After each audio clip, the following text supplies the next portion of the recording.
Here at Hillsboro High School, I'm Tommy Self alongside Eric Overley. The Hawks are on the field. The Tigers are on the field. It's the Class 4 District 1 championship game. The winner of this game moves on to the quarterfinals. They will play either Miller Career Academy or St. Mary's, and that should be a good game next week, whoever moves on. Well, we won this game on KJFF is brought to you by State Farm agent Matt Woods, Mercy Hospital, Jefferson, Lucan Smith, Lawn Care Equipment in DeSoto, the law office of Roberts, Wooten, and Zimmer in Hillsboro, the Hillsboro School District, and Dunn Sporting Goods in Peebly. I'm Tommy Self alongside Eric Overley. And before we talk any more of this game, I do want to mention that I want to thank, this is Veterans Day, I want to thank all our veterans out there, and I want to give a special shout out and thank you to my dad and grandma. They were both in the Navy. My dad served on a carrier in the Vietnam War. My grandma was a wave during World War II. So I come from a Navy family, and I'm very proud of my mom and dad and all of my veterans. Thank you for all they do. I come from an Army family, so that would make for an interesting Saturday. Let's go. Mom was a WAC, and Dad did 3 years active and 25 years reserve, National Guard, and he retired out several years ago. Very cool. Well, yeah, you know, we complain. It's a cold night here at Hillsboro, cold and windy night. You know, we complain about some of these conditions, but it pales in comparison to what our veterans have gone through, and we thank each and every one of you, whether you be in the Air Force, Coast Guard, Navy, Marines, Army, wherever you, whenever you serve. We thank you from the bottom of our heart, from all of us here at KJFF. All right, well, we are just minutes away from kickoff. Hillsboro, they're out on the field. The Hawks across the way. Hillsboro on the near sideline. The Cape Central Tigers across the way on the far sideline. And the captains will make their way to midfield for the coin toss. The Hillsboro Hawks in the white pants, blue jerseys with white numbers and white letters on some of the backs of some of the jerseys. Not every jersey has the number name on the back. White helmets and blue H on the side. Cape Central is in black pants, white jersey tops with black numbers and orange trims, black helmets with orange letters on both sides of the helmet. We need to take a legal identification. You're listening to high school football on KJFF and KJF Web TV. The talk of Jefferson County, Straight Talk, AM 1400 KJFF, Festus, Crystal City, Imperial, DeSoto. Alongside Eric Oberle, I'm Tommy Self. Eric Oberle, he's my color commentator. Corey Johnson is our cameraman on KJF Web TV. You can access that by going to mymoinfo.com and find KJFF Web TV and watch this game in a live stream online anywhere around the world. Also, Stuart McMillan is running our board back in our KJF studios. Kat Kearley and Renee Bernal are back there doing hard work as well. Well, while we look at the captains out on the field, let's talk a little bit about these teams. Just any final thoughts, anything that you haven't gotten, anything that you've noticed going into this game, Eric, that we haven't mentioned yet? No, it just looks like both teams are trying to get their kids fired up now. They've given them the pregame speeches. They both have their routine for coming on the field. They want to get them fired up to that point of controlled fever pitch where they're still in control but really fired up and ready to go when the game starts. Remember your assignments, but go out there and start hitting from the get-go of this game. The head coaches have heard their piece. They are making their way back to the sidelines. They come out there for the coin toss, but they don't stay out there for the coin toss. Just hear the rule explanation or whatnot. So the head referee is about to flip the coin, and we will be ready here in just a few moments. Let's go ahead and give you the likely starting lineup. The Hillsboro offense will look like this. The offensive line looks like Cameron Granger, Sean Armstrong, Brennan Genowine, Jacob Krause, Pete Mock, and then Caleb Lewis is the tight end. The lone wide receiver is Brett Cole. Running backs out of the backfield are Trey Terry, Chris Walsh, and Jacob Kellum. And the quarterback is Jarrett Johnson. Cape Central has won the toss. They will elect to defer to the second half, so Hillsboro will most likely start with the ball here. So that was the Hillsboro offense. Let's go ahead and give you the Cape Central defense that most likely will look like this. The defensive line for Cape Central is TJ Pearson, Chase Eubank, Darville Hopkins, Martez Carter, Zachary Stagner. Linebackers are Jordan Franklin, Ansley Patrick, and Scotty Thomas. The defensive backs and safeties are Al Young, Jalen Reddick, Brenning Rediger, and Jacob Vorboom. The Cape Central Tigers, they are led on defense by Redden, 52 solo tackles. Thomas with 30 solo tackles. Vorboom with 21. Patrick with 39. This is a very, they've given up some points, but they could score right along with the points that they give up. They can, but when you see 52 solo tackles and 30 tackles, he's averaging close to 10 a game. That's That's a beast there on the defensive line for Cape Central. Yeah, those are the guys that you have to watch out for. So deep to receive the kick for the Hillsboro Hawks. On offense is Chris Walsh and Jacob Kellum. This is the Class 4 District 1 championship from Hillsboro High School. The kicker for Cape Central is Matt Chisholm. He places it on the near hash. Cape Central kicking from our right to our left here on your radio dial. Hillsboro moving from our left to our right. Chisholm set to kick it. Parks it on the near hash. Walsh and Kellum back to receive for Hillsboro. Lights are on. The band is out. Bands are out. And we are ready to go. There's the whistle. And here comes Chisholm, right-footed kicker. He boots it away, end over end kick. It's a little short. It will be fielded by the up man at the 25, up the middle. And he'll be dropped at the 34-yard line. A short return. That was number 78 for Hillsboro, Austin McKenzie, on the return. So a short return by McKenzie, and Hillsboro will take over at their own 34-yard line. As this game progresses, we'll have to see if that little chip kick that he just put out there was intentional to stay away from Kellum and Walsh, or that they saw something there they didn't want to really tangle with, or if that's just as far as it goes. We'll just have to see how this game progresses. It very well could be that that's as far as that they're trying to stay away from it. One receiver to the far side, one receiver to the near side. Drew Bassand is the near wide receiver. 3 men in the backfield. Jared Johnson's going to keep it himself off the play fake, fighting for room, and he's not going to get anywhere. Able to break the line, maybe pick up 2 yards. That's a good run by Johnson. Didn't get much, but it could have been a lot worse. He was hit immediately, but he picked up 3 yards on the carry. He was hit 2 or 3 times before they finally got 2 tacklers on him to bring him down for only a 2-yard gain. 2nd and 7 for the Hillsboro Hawks from their own 37-yard line here at Hillsboro High School. Class 4 District 1 championship game. Winner moves on to the quarterfinals. Johnson play fake, going to take it himself on the option, and he is hit and driven back. He did pick up a couple yards, but not much, and Cape Central stepped up and spun him around. Ansley Patrick on the tackle. He picked up about 2 on that play with the keeper on the option play. So it will be a 3rd down and a long 5, just shy of the Hillsboro 39-yard line. Hillsboro going into the huddle. They will break it. We are a minute and 15 seconds into the first quarter here at Hillsboro High School. Man in motion is Chris Walsh. Johnson rolling to his right, looking to throw it, being chased, gets rid of it, and it's almost intercepted by Cape Central. Jordan Franklin had a hand on it. Johnson was looking for Trey Terry on the near side, but Franklin got a hand on it, and Hillsboro will have to boot it away on 4th down.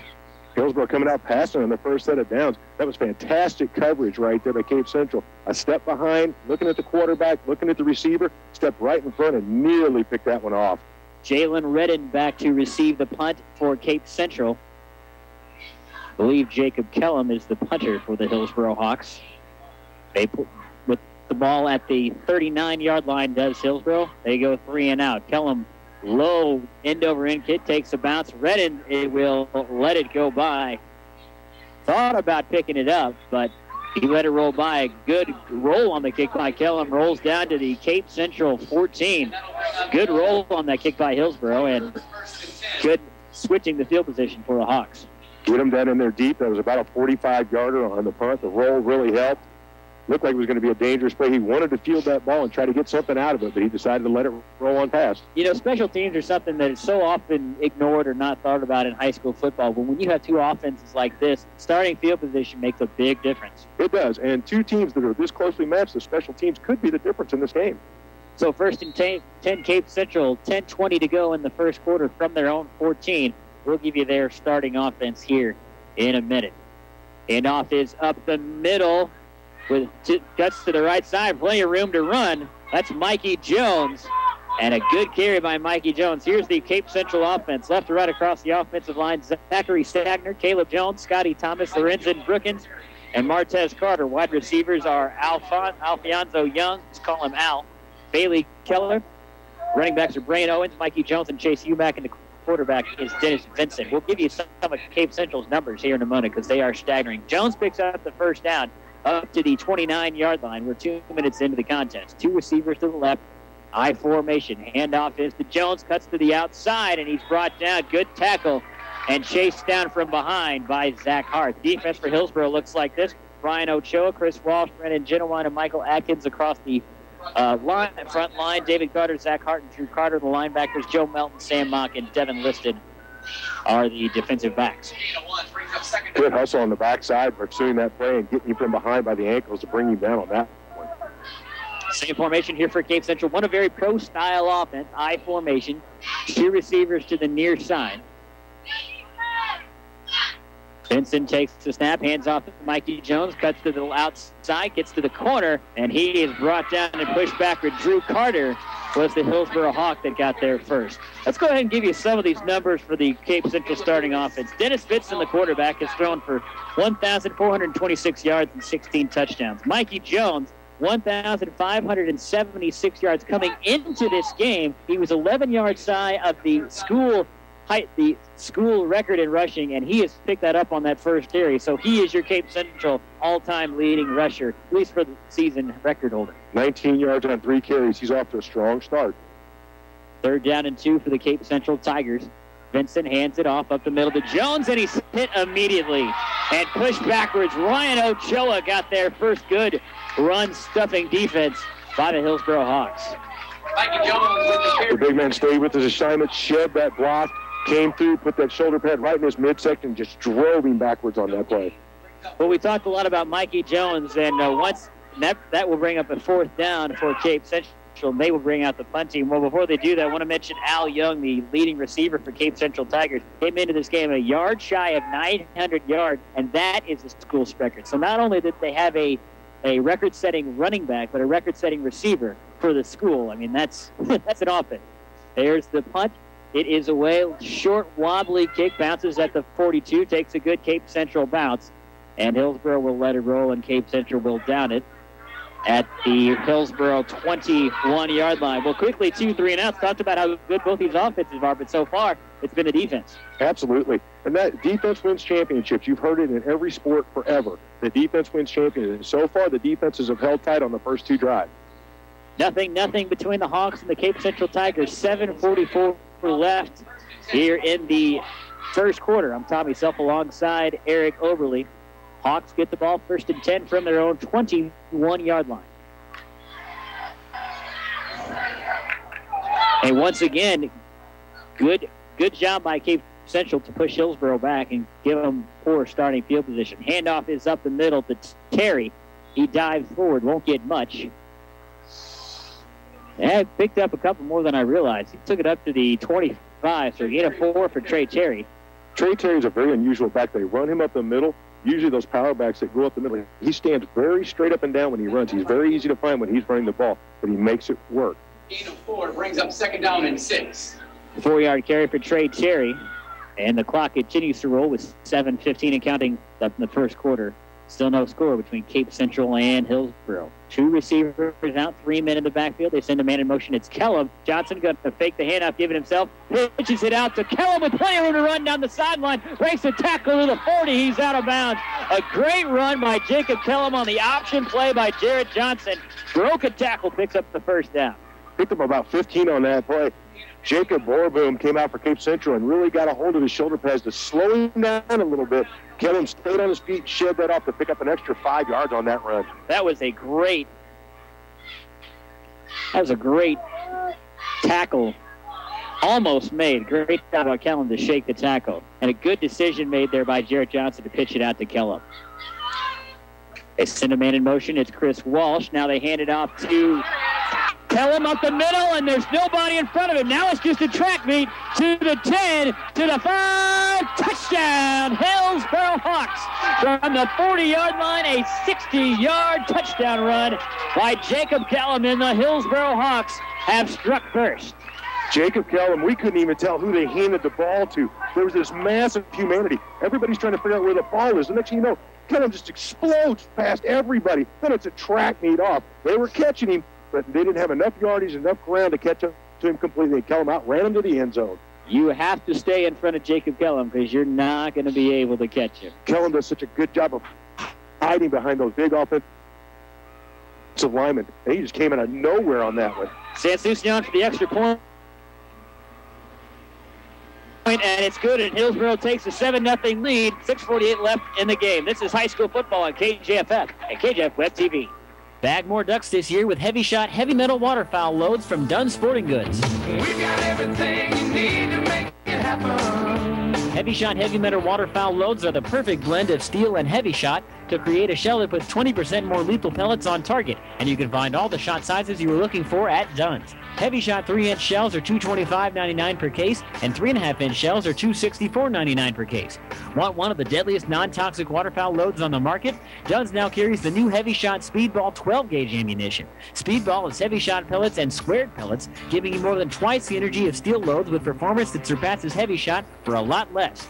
12-gauge 3-inch shells are $225.99 per case, and 3.5-inch shells are $259.99. Heavy Shot and Dunn Sporting Goods in Peevely, Missouri and Marion, Illinois. A winning combination for hunting season. We got everything you need to make it happen.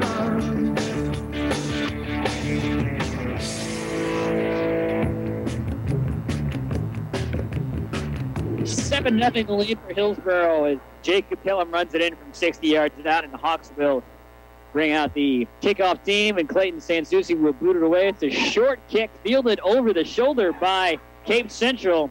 Quaychon Chisholm fielded it over with an over-the-shoulder catch, and he fell down, slipped up as he made the catch, and so Cape Central will start with the ball at their own 32-yard line, 1st and 10. That big offensive run by Hillsboro, you really have to credit the fake handoff to Walls. I bid on the fake. A lot of players bid on the fake. We were trying to find out who had the ball. Turns out it was Kellum, and before they knew it, he was gone. That's this Hillsboro offense. I mean, they don't, they have such a big play offense, and you think if you're a big play offense that's throwing down the field or big throws, but they keep it on the ground, but they execute their fakes so well, they can run it in from 60 yards out. Cape Central offense from their own 32-yard line. Handoff is to Mikey Jones. He pushes forward. Good run by Jones. Gain of maybe 6 or 7 on the play off left tackle. And David Carter in. So far for Cape Central, that's the only offense we've seen. 5 plays, all Mikey Jones so far. Well, Kim, he was coming into this game averaging 7 yards a carry, 19 touchdowns, and a long carry of 72.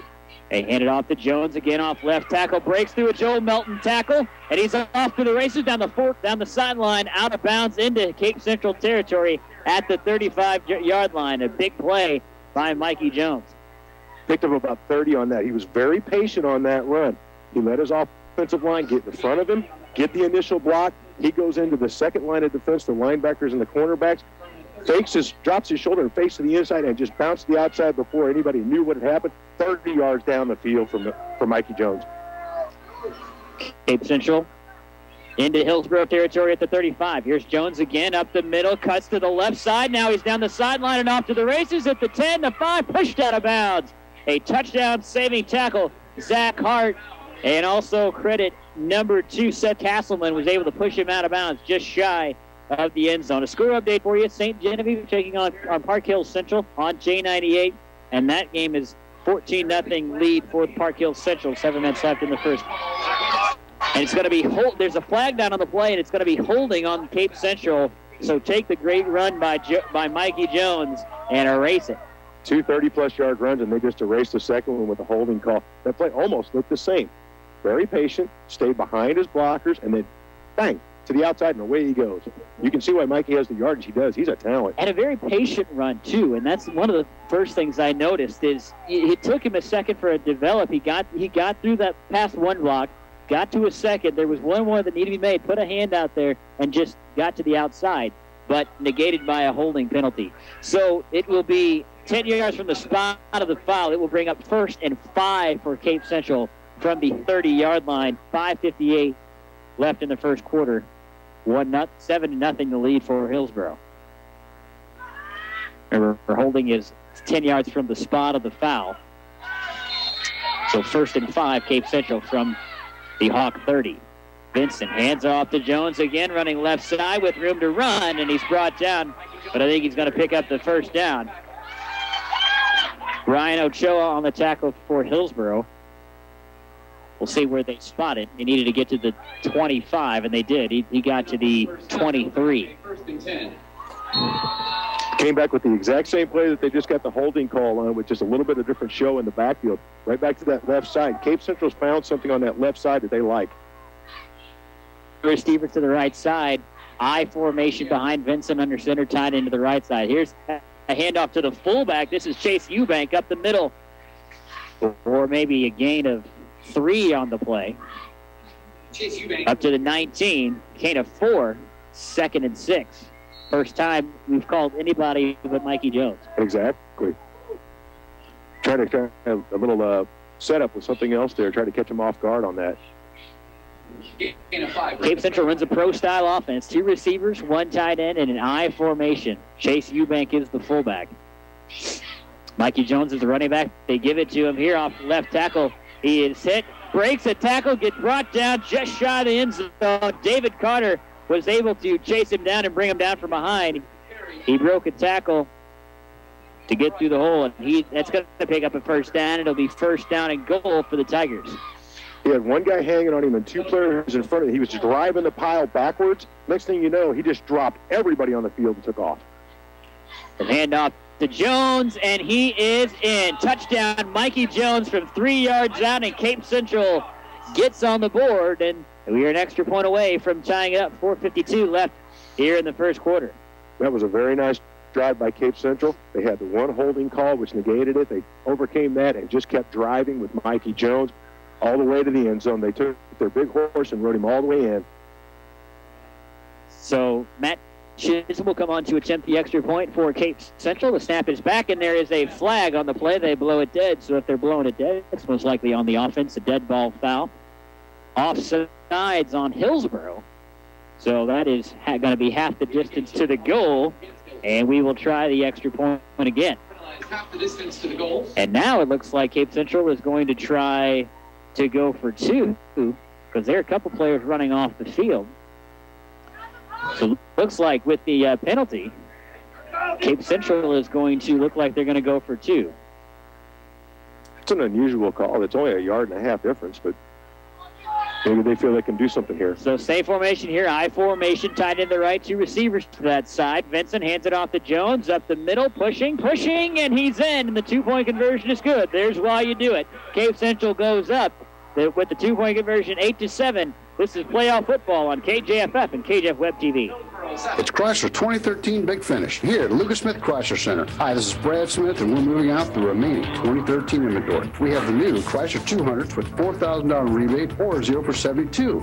Looking to haul 7 people around for the holidays? How about a Chrysler Town & Country with up to $4,000 in rebate or 0% for 72 months? And we can't forget about the Dodge Dart with $2,000 in rebates and starting at $299 a month with approved credit. Now is the time, and Lucas Smith Chrysler in Festus is the place. It's the home of a no-bull deal.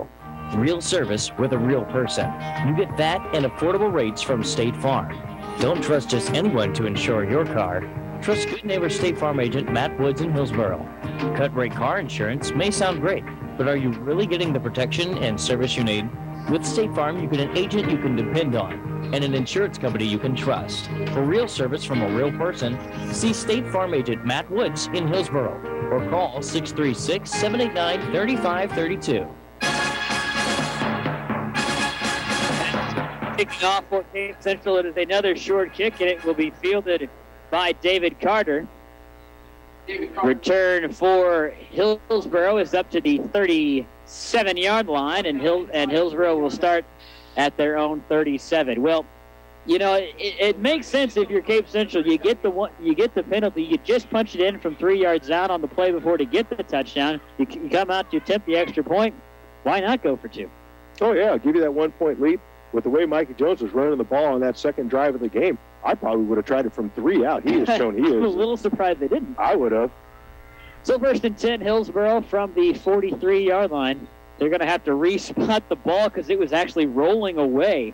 It's so windy here that Hillsboro was walking up to the ball, but the center had to reach out and grab the football because it was rolling away. That's how windy it is here at Hillsboro High School.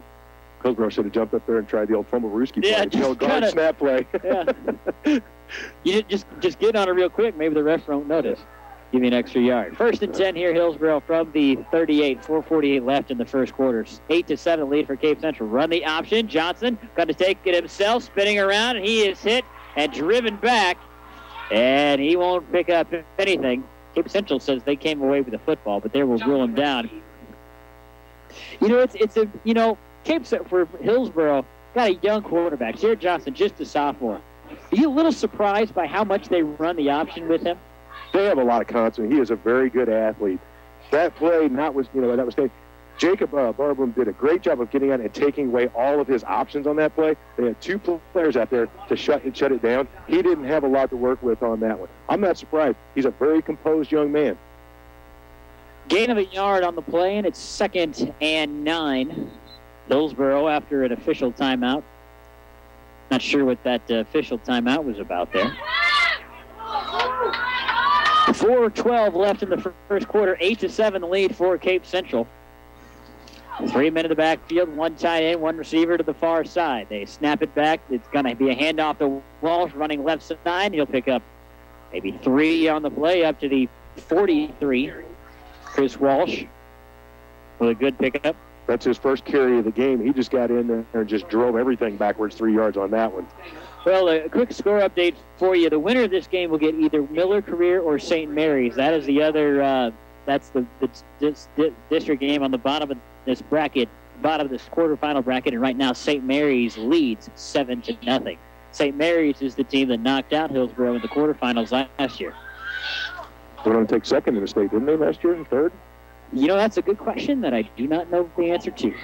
I don't either. That's why I was asking you. Johnson fakes the handoff, dropping back to pass, going to throw it to the middle, and it's caught.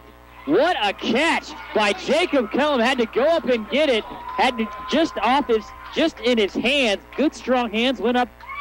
Cape Central almost knocked it out of his hands a couple times, but he went all the way to the ground, and he held on to it. And he picks up the first down, and they're into Cape Central territory at the Tiger 44. Jared Johnson whipped that ball into almost triple coverage. Kellum coming down with it.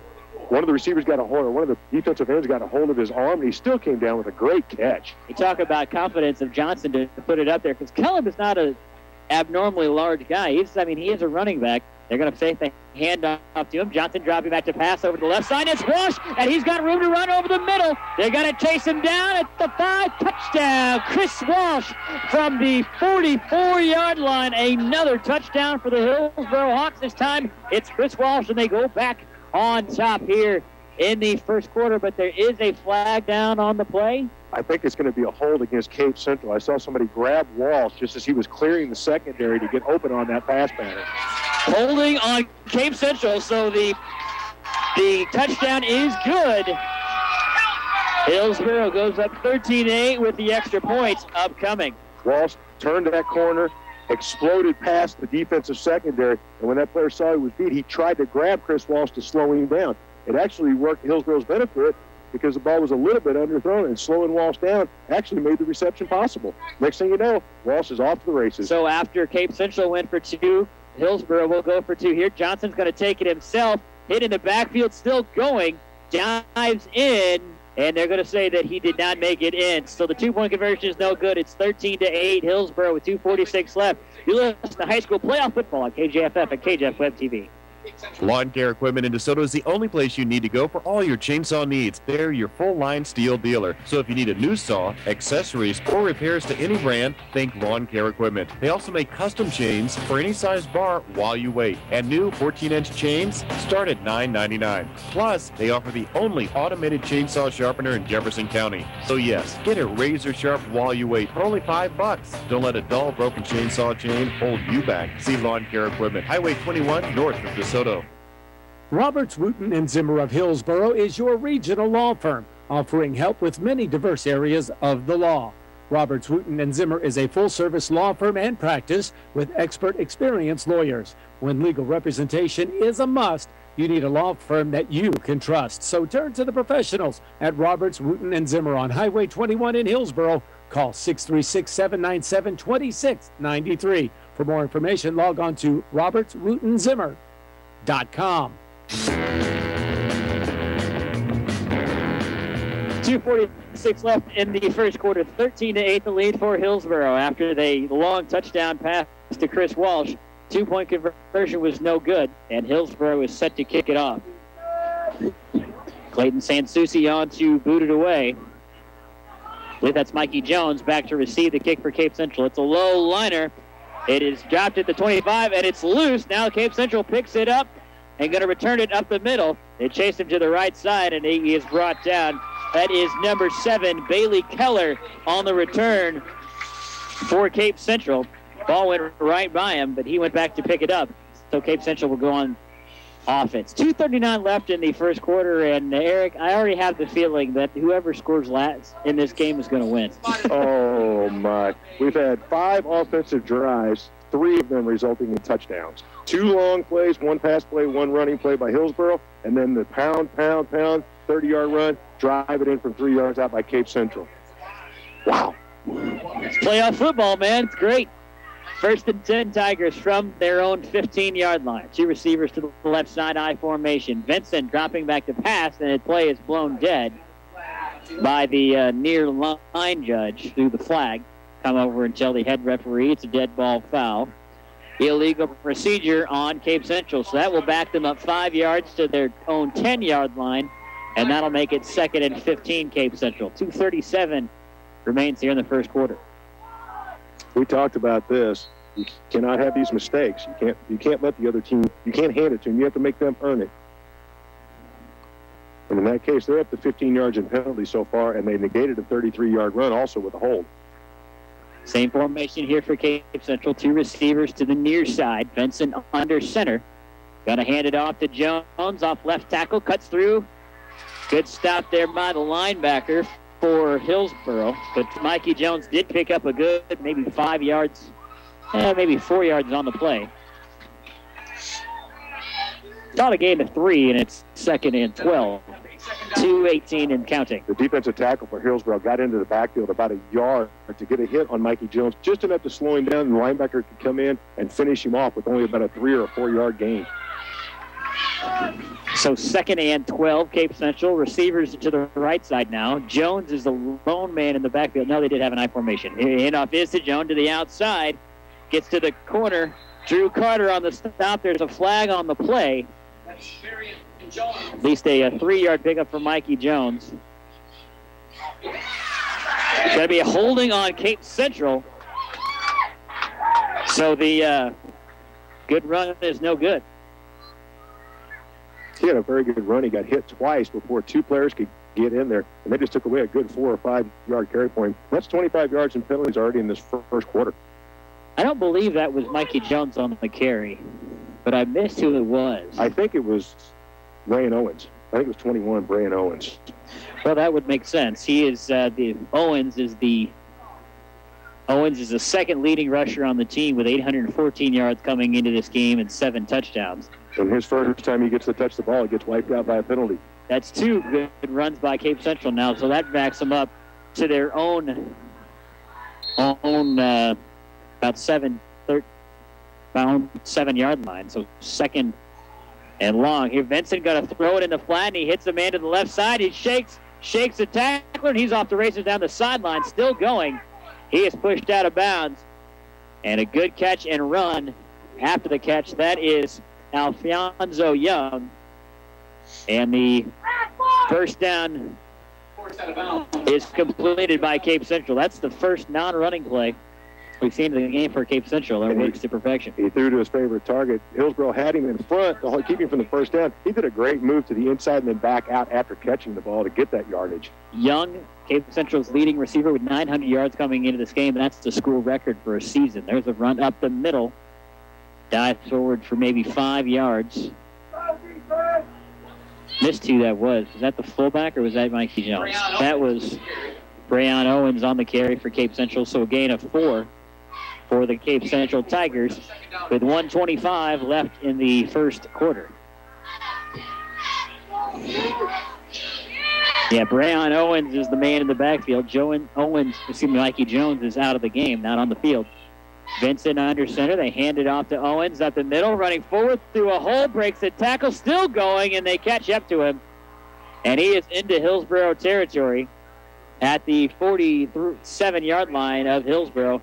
And the rain is starting to fall here at Hillsboro High School. Not hard, but it is coming down here at Hillsboro High School. That was an impressive run right up the middle. Just kept shedding tackler after tackler. He must have dropped 4 or 5 people along the way on that run before 2 could finally bring him down.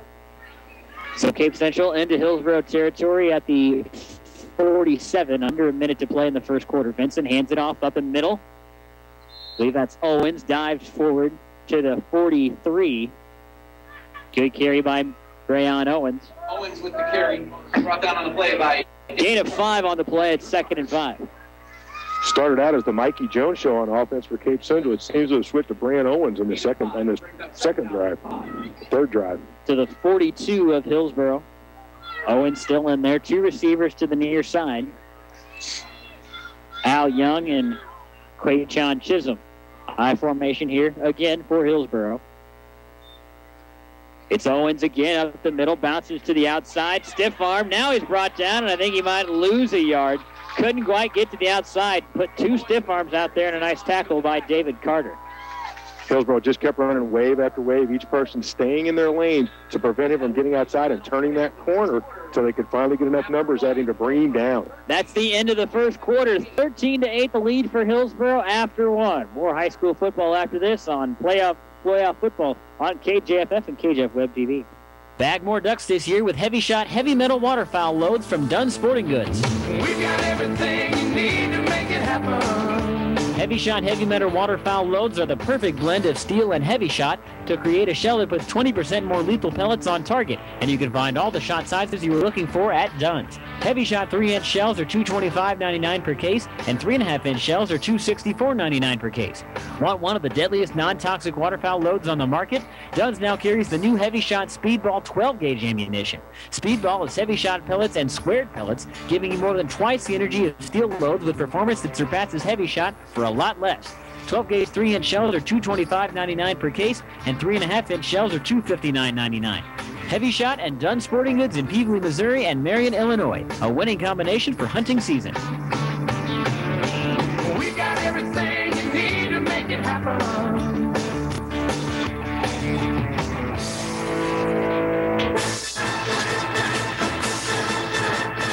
Starting of the second quarter here at Hillsboro High School as the rain continues to fall, picking up a little bit. It's kind of more of a heavy mist. It's not really like it's dropping. It's just kind of spitting a little bit, very windy.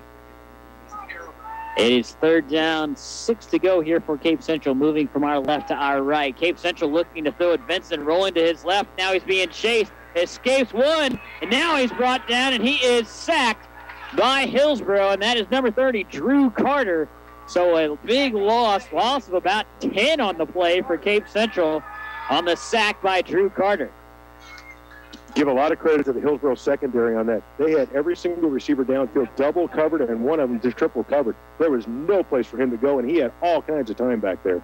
Backs them into the Cape Central territory at their 49. So 4th down and 14. Cape Central will bring out the punt team. Jacob Kellen back to receive it. The punt is away. It's a short one, end over end. It will bounce at the 40. Take a good Cape bounce to the 35. And the Tigers will down it at the Hillsboro 34. Not a great punt. There is a flag down on the play right in the middle of the field. Well, it's down inside the 45-yard. Flag lying at the the Hillsboro 42. Referees are discussing it. Hillsboro has started all their drives in that 30 to 35-yard range, and they've scored on 2 of their 3 drives. So the last thing you want to do is give them even more, better field position than what they've had so far tonight. Right. Referees are still discussing it as the rain continues to drop down. And, the way that this game has been going, neither team has really been throwing. I mean, the rain is annoying, but I don't know how much it's the only way that it could really affect it is the slipperiness of the ball, and if we might see a fumble or 2 coming out. It does affect it, especially with these the high school players. Even the bigger your hand, the easier it is to hold on to the ball, but the hand strength is the biggest question. And sometimes high school players don't have that to really get that grip on a wet ball, where a college player or a pro player might have it. So we've got 2 penalties on the play, 2 holding on Hillsboro, and then a face mask on Cape Central. A holding against Hillsboro and a face mask penalty against Cape Central. Those penalties offset. Though those are offsetting penalties, and Hillsboro will take over. Looks like they will punt it again. They will replay the down, and Cape Central will punt again from their own 49. Punt again at 4th and 13-8 is the lead for Cape Central on top of Hillsboro here with 11:10 left in the second quarter. Is that an automatic call when you have offsetting penalties on that they have to replay the down automatically in high school? Those would be. I'm a little surprised that they're replaying the down here because you think that those would happen after the kick. Mm-hmm. So if they came before the kick. So yeah, I'm not exactly sure. I find it hard to believe that Hillsboro would give up the ball on the 35 if he had a choice. He seems pretty happy with that. Snap is back. This is a much better punt. That will bounce at the 20. Jacob Kellum will let it bounce, and Cape Central will down it at the 15. So much better punt for Cape Central and much worse field position for Hillsboro to start off this drive. And that is where Hillsboro will start at their own 15. 13-8, the lead for Cape Central. We are a minute into the second quarter. I'm Tommy Self alongside Eric Overley. This Class 4 District 1 championship game brought on KJFF, brought to you by State Farm agent Matt Woods in Hillsboro, Mercy Hospital Jefferson, Lucas Smith, and Festus Lawn Care Equipment Company in DeSoto, the law office of Roberts, Wooten, and Zimmer in Hillsboro, the Hillsboro School District, and Dunn Sporting Goods in Peably. 1st and 10, Hawks from their own 16-yard line. 3 men in the backfield, 1 receiver far to the right side. They're going to flip it back. This is Kellum, I believe, and he's going to be brought down for a loss. Nice tackle made by Jordan Franklin. And Jalen Redden on the stop. Redden is the leading tackler for the Tigers. Loss of 4 on the play for Hillsboro. Backs them up to the 15. 2nd and 14. That explains why Redden is the leading tackler on the team. He exploded into the backfield there to bring him down for a loss of 4. He backs him up to the Hillsboro 11-yard line. 2nd and 14. 2 receivers out, 1 to each side. 3 men in the backfield. Johnson under center. 5 down linemen for Cape Central. Johnson hands it off to Terry. He's burst through the middle. Good carry. 9-yard pickup up to the 20-yard line. Good carry up the middle by Trey Terry. Second carry of the game right up the middle of the field again. 13 yards so far for him tonight on 2 carries. That'll bring up a 3rd and 5. 3rd down, 5 to go for Hillsboro from the 20-yard line.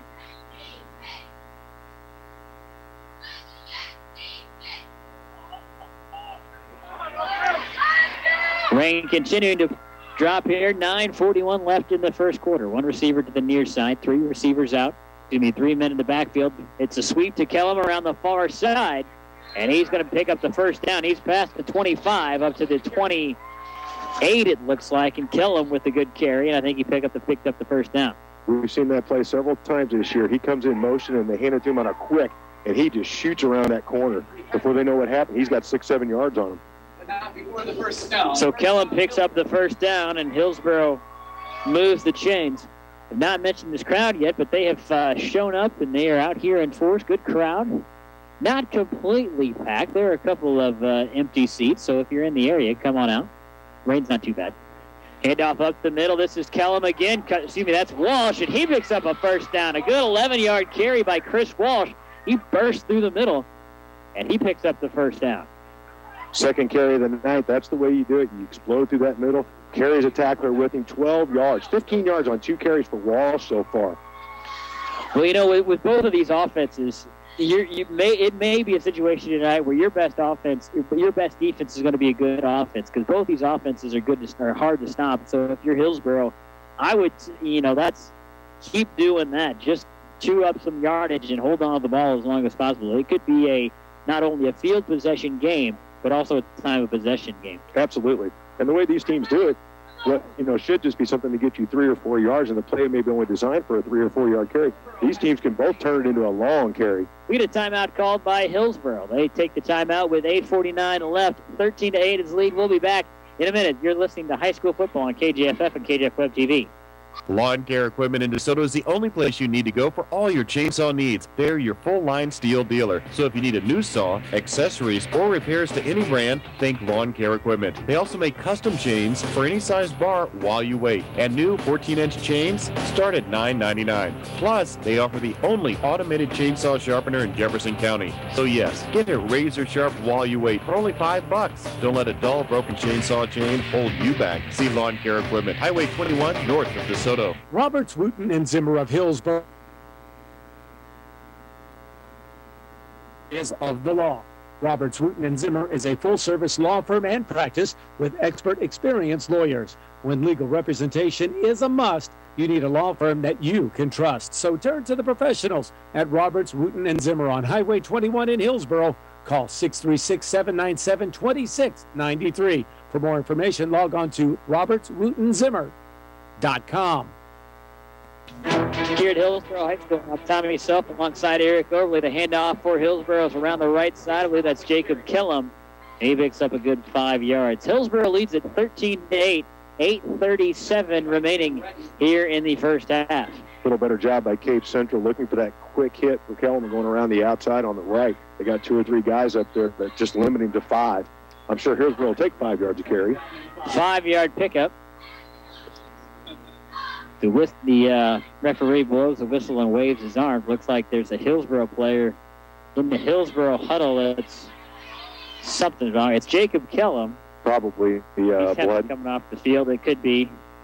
So Kellum will come off the field, and Seth Castleman will come on for Hillsboro. We'll see what they do. Yeah, it looks like it's blood. His right elbow looks like it is broken open. So in high school football, if you're bleeding, you have to come out off the field to. They don't want blood on the other players. So 2nd and 5 here for Hillsboro. Castleman goes in motion. They hand it off to Terry up the middle. Actually, I think that's Johnson. Yeah, Johnson takes it himself, and he picks up the first down. A good 7-yard carry for Jared Johnson. He takes it into Cape Central territory. The way Hillsboro runs this misdirection offense and the way Cape Central has some good size up front, it's hard to tell where that ball is at sometimes. You lose it in this massive humanity that's on the line of scrimmage tonight. So to the Cape Central side of the 50-yard line, halfway between the 49 and the 50. 13-8 lead for Hillsboro. This is the Hillsboro we've seen all year. Eat up the clock and just keep running the ball. Johnson under center. Castle goes in motion. Johnson flips it out to him, and he is pushed out of bounds. Ran the option with him. Castleman, a great run around the right side. Picks up 8, maybe 9 on the play. He was pushed out of bounds. Pushed out of bounds. That's a rocket Castleman. He came in for the Kellum, who had to go out because of the blood. Coach just goes right to him on his second play in the game. Well, they didn't give him as good a spot as I thought. It'll be a gain of 8, 2nd and 2. And now a flag comes in. Flag thrown by the head referee. He's talking to the Cape Central sideline. So it'll be 2nd and 2 coming up unless it's after this penalty. Unsportsmanlike conduct on Cape Central. I think that's going to be on the Cape Central sideline. I don't know who exactly that was on over there, but someone on the Cape Central sideline was said enough that the head referee had heard enough. So that's going to be a 15-yard penalty for Cape Central. That's going to move them up to the Tiger 27-yard line. So 1st and 10 Hillsboro. And they're talking again. We got the teams coming out of the huddle, but we have 2 of our referees over there talking to the Cape sideline right now. Yeah, the head referee and the linesman are over there talking to one of the Cape Central coaches. I don't know who that is. I would assume it would be Coach Norman. It's hard to tell when you get a bench penalty like that who actually did it or said it or whatever it was. The referee didn't care for it. Yeah, I don't know exactly who that was. I don't want to speculate as to who it was, but so 1st and 10 Cape Central from the Tiger 27. Man in motion. Johnson hands it off up the middle. That's Trey Terry. He pushes the pile forward near the 20-yard line. Up to maybe the 22, 21-yard line. 7:16 left in the first half. 5-yard carry to the 22. 13-8 the lead for Hillsboro. The Hawks trying to add to that. Trey Terry has 3 carries for about 18 or 19 yards. He has fought for every inch of yardage he's gotten tonight. 1 receiver to the near side, 3 men in the backfield, 1 receiver to the far side. Jansen hands it off to the man in motion. It's Walsh trying to cut to the outside. Stiff arm to the 20, to the 15. 3 men come down and take him down. Al Young was the first man that hit him. He slowed him down. And also number 48, Jacob Borboom and Ansley Patrick on the tackle for Cape Central. Al Young had him stopped at the line of scrimmage, squared him up, and could probably would have dropped him for about a 1-yard loss. Chris Walsh just dropped the shoulder, put the stiff arm on, and drove him backwards to pick up positive yardage on that play. Going to be close to the first down, so it looks like they're going to bring out the chains. They are on the far sideline, and so the ball is on the near sideline, so they will have to bring out the chains. Walsh showing he's not all speed and flash. He just drove that ball back trying to get that first down, and the players. Yeah, none of these Hillsboro running backs are super big, but they run hard. I mean, they have a ton of speed, but they also run hard, especially Chris Walsh. He's probably maybe the biggest, and Hillsboro has picked up the first down. So Walsh moves the chains on a good, strong run with 6:40 left, leading 13-8. We've seen Hillsboro several times this year. I think one time we saw Chris Walsh actually get knocked backwards after the initial contact. He always gets 1 or 2 yards after the initial contact at least. From the Cape Central 17-yard line, Hillsboro a fresh set of downs. 1 receiver to the far side, 1 to the near side, 3 men in the backfield. Jacob Kellum back into the game after he had the blood tended to. Going to hand it off to Kellum. Up the middle, tripped up, dives forward. Past the 15 up to maybe the 14 or 13. Was tripped up at the line of scrimmage. It was a good job of getting that arm out to get a hold of that ankle because he had a lot more room, and there were some gaps back there. Kellum, he was looking down the field. He wanted end zone on that one. Looks like the rain has let up a little bit, but is still coming down. Hillsboro has had the ball for a long time on this drive. 6:08 and counting left in the first half.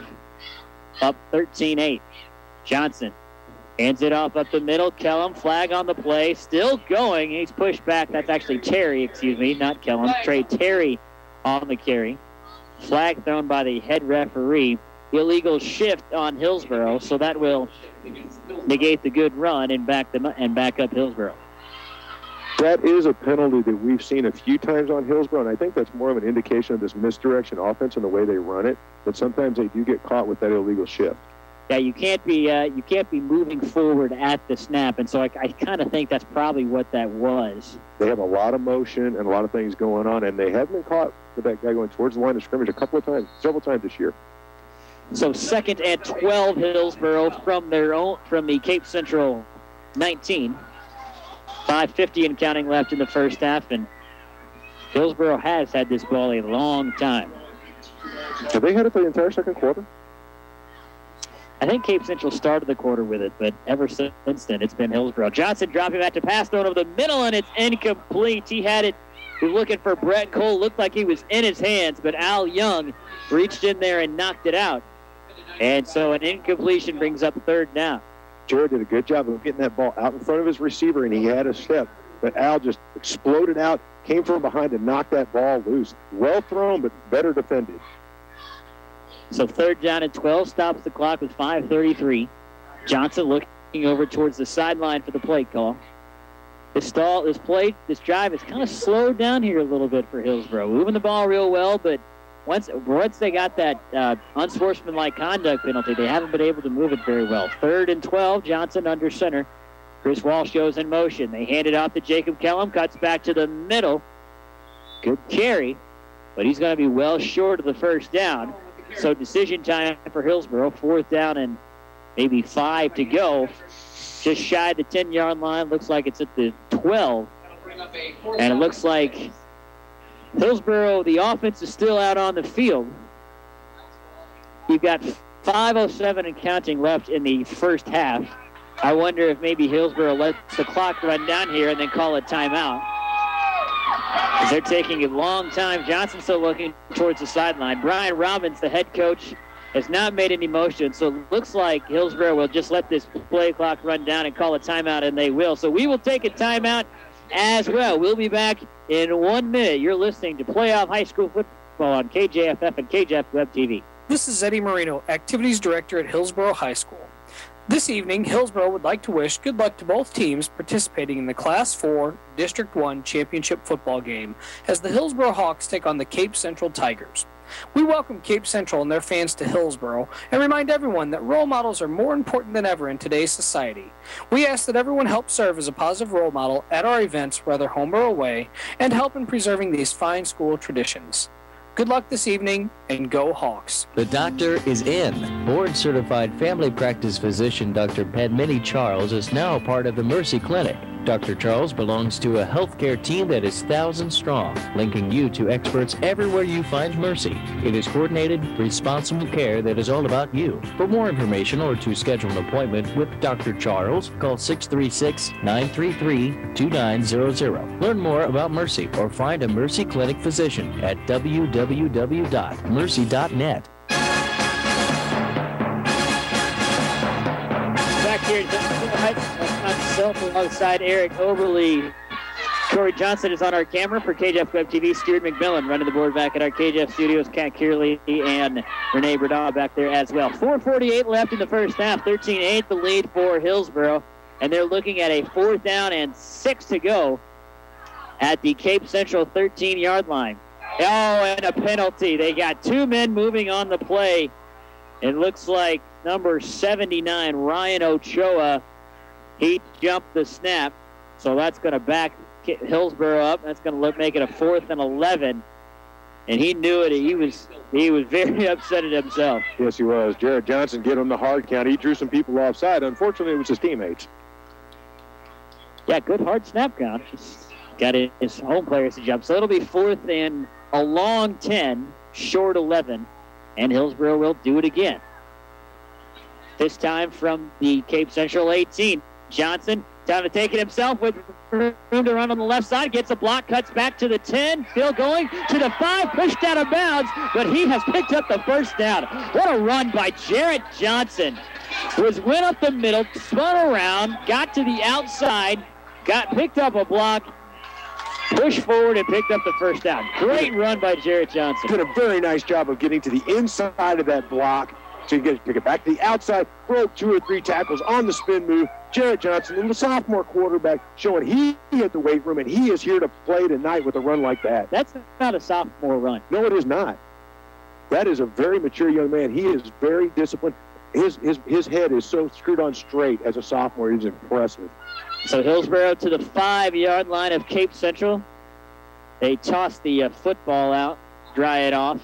So a new football in. 4:39. 13-8, Cape Central looking to add to that.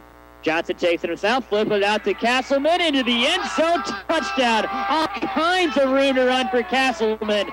And an easy touchdown play by Hillsboro, and they add to their lead up 19-8 now. Great play call and great play execution by the Hawks. Put the ball right back in the hands of Jarrett Johnson. Let him make the decision on the option play. Flips it out to Seth Castleman, only his 2nd carry of the game, and he walks into the end zone. They always talk about the moment of truth in games like this. That 4th and 11 run could be the moment of truth in this game. So Hillsboro will go up at least 2 scores here, up 19-8 now. Flag on the play.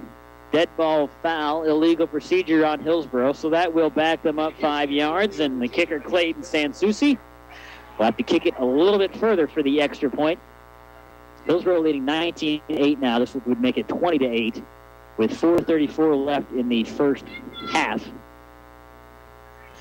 Rain picks up a little bit here at Hillsboro High School. It's a hard drizzle. Snap is back. The kick is up, and it is good with plenty of room to spare. The extra point is good by Clayton Sansucci, and Hillsboro goes up 19-8. You're listening to Playoff Football on KJFF and KJF Web TV. Bag more ducks this year with heavy shot, heavy metal waterfowl loads from Dunn Sporting Goods. We got everything you need to make it happen. Heavy Shot Heavy Metal waterfowl loads are the perfect blend of steel and heavy shot to create a shell that puts 20% more lethal pellets on target, and you can find all the shot sizes you were looking for at Dunn's. Heavy Shot 3-inch shells are $225.99 per case, and 3.5-inch shells are $264.99 per case. Want one of the deadliest non-toxic waterfowl loads on the market? Dunn's now carries the new Heavy Shot Speedball 12-gauge ammunition. Speedball is heavy shot pellets and squared pellets, giving you more than twice the energy of steel loads with performance that surpasses Heavy Shot for a lot less. 12-gauge 3-inch shells are $225.99 per case, and 3.5-inch shells are $259.99. Heavy Shot and Dunn Sporting Goods in Peevely, Missouri and Marion, Illinois. A winning combination for hunting season. We got everything you need to make it happen.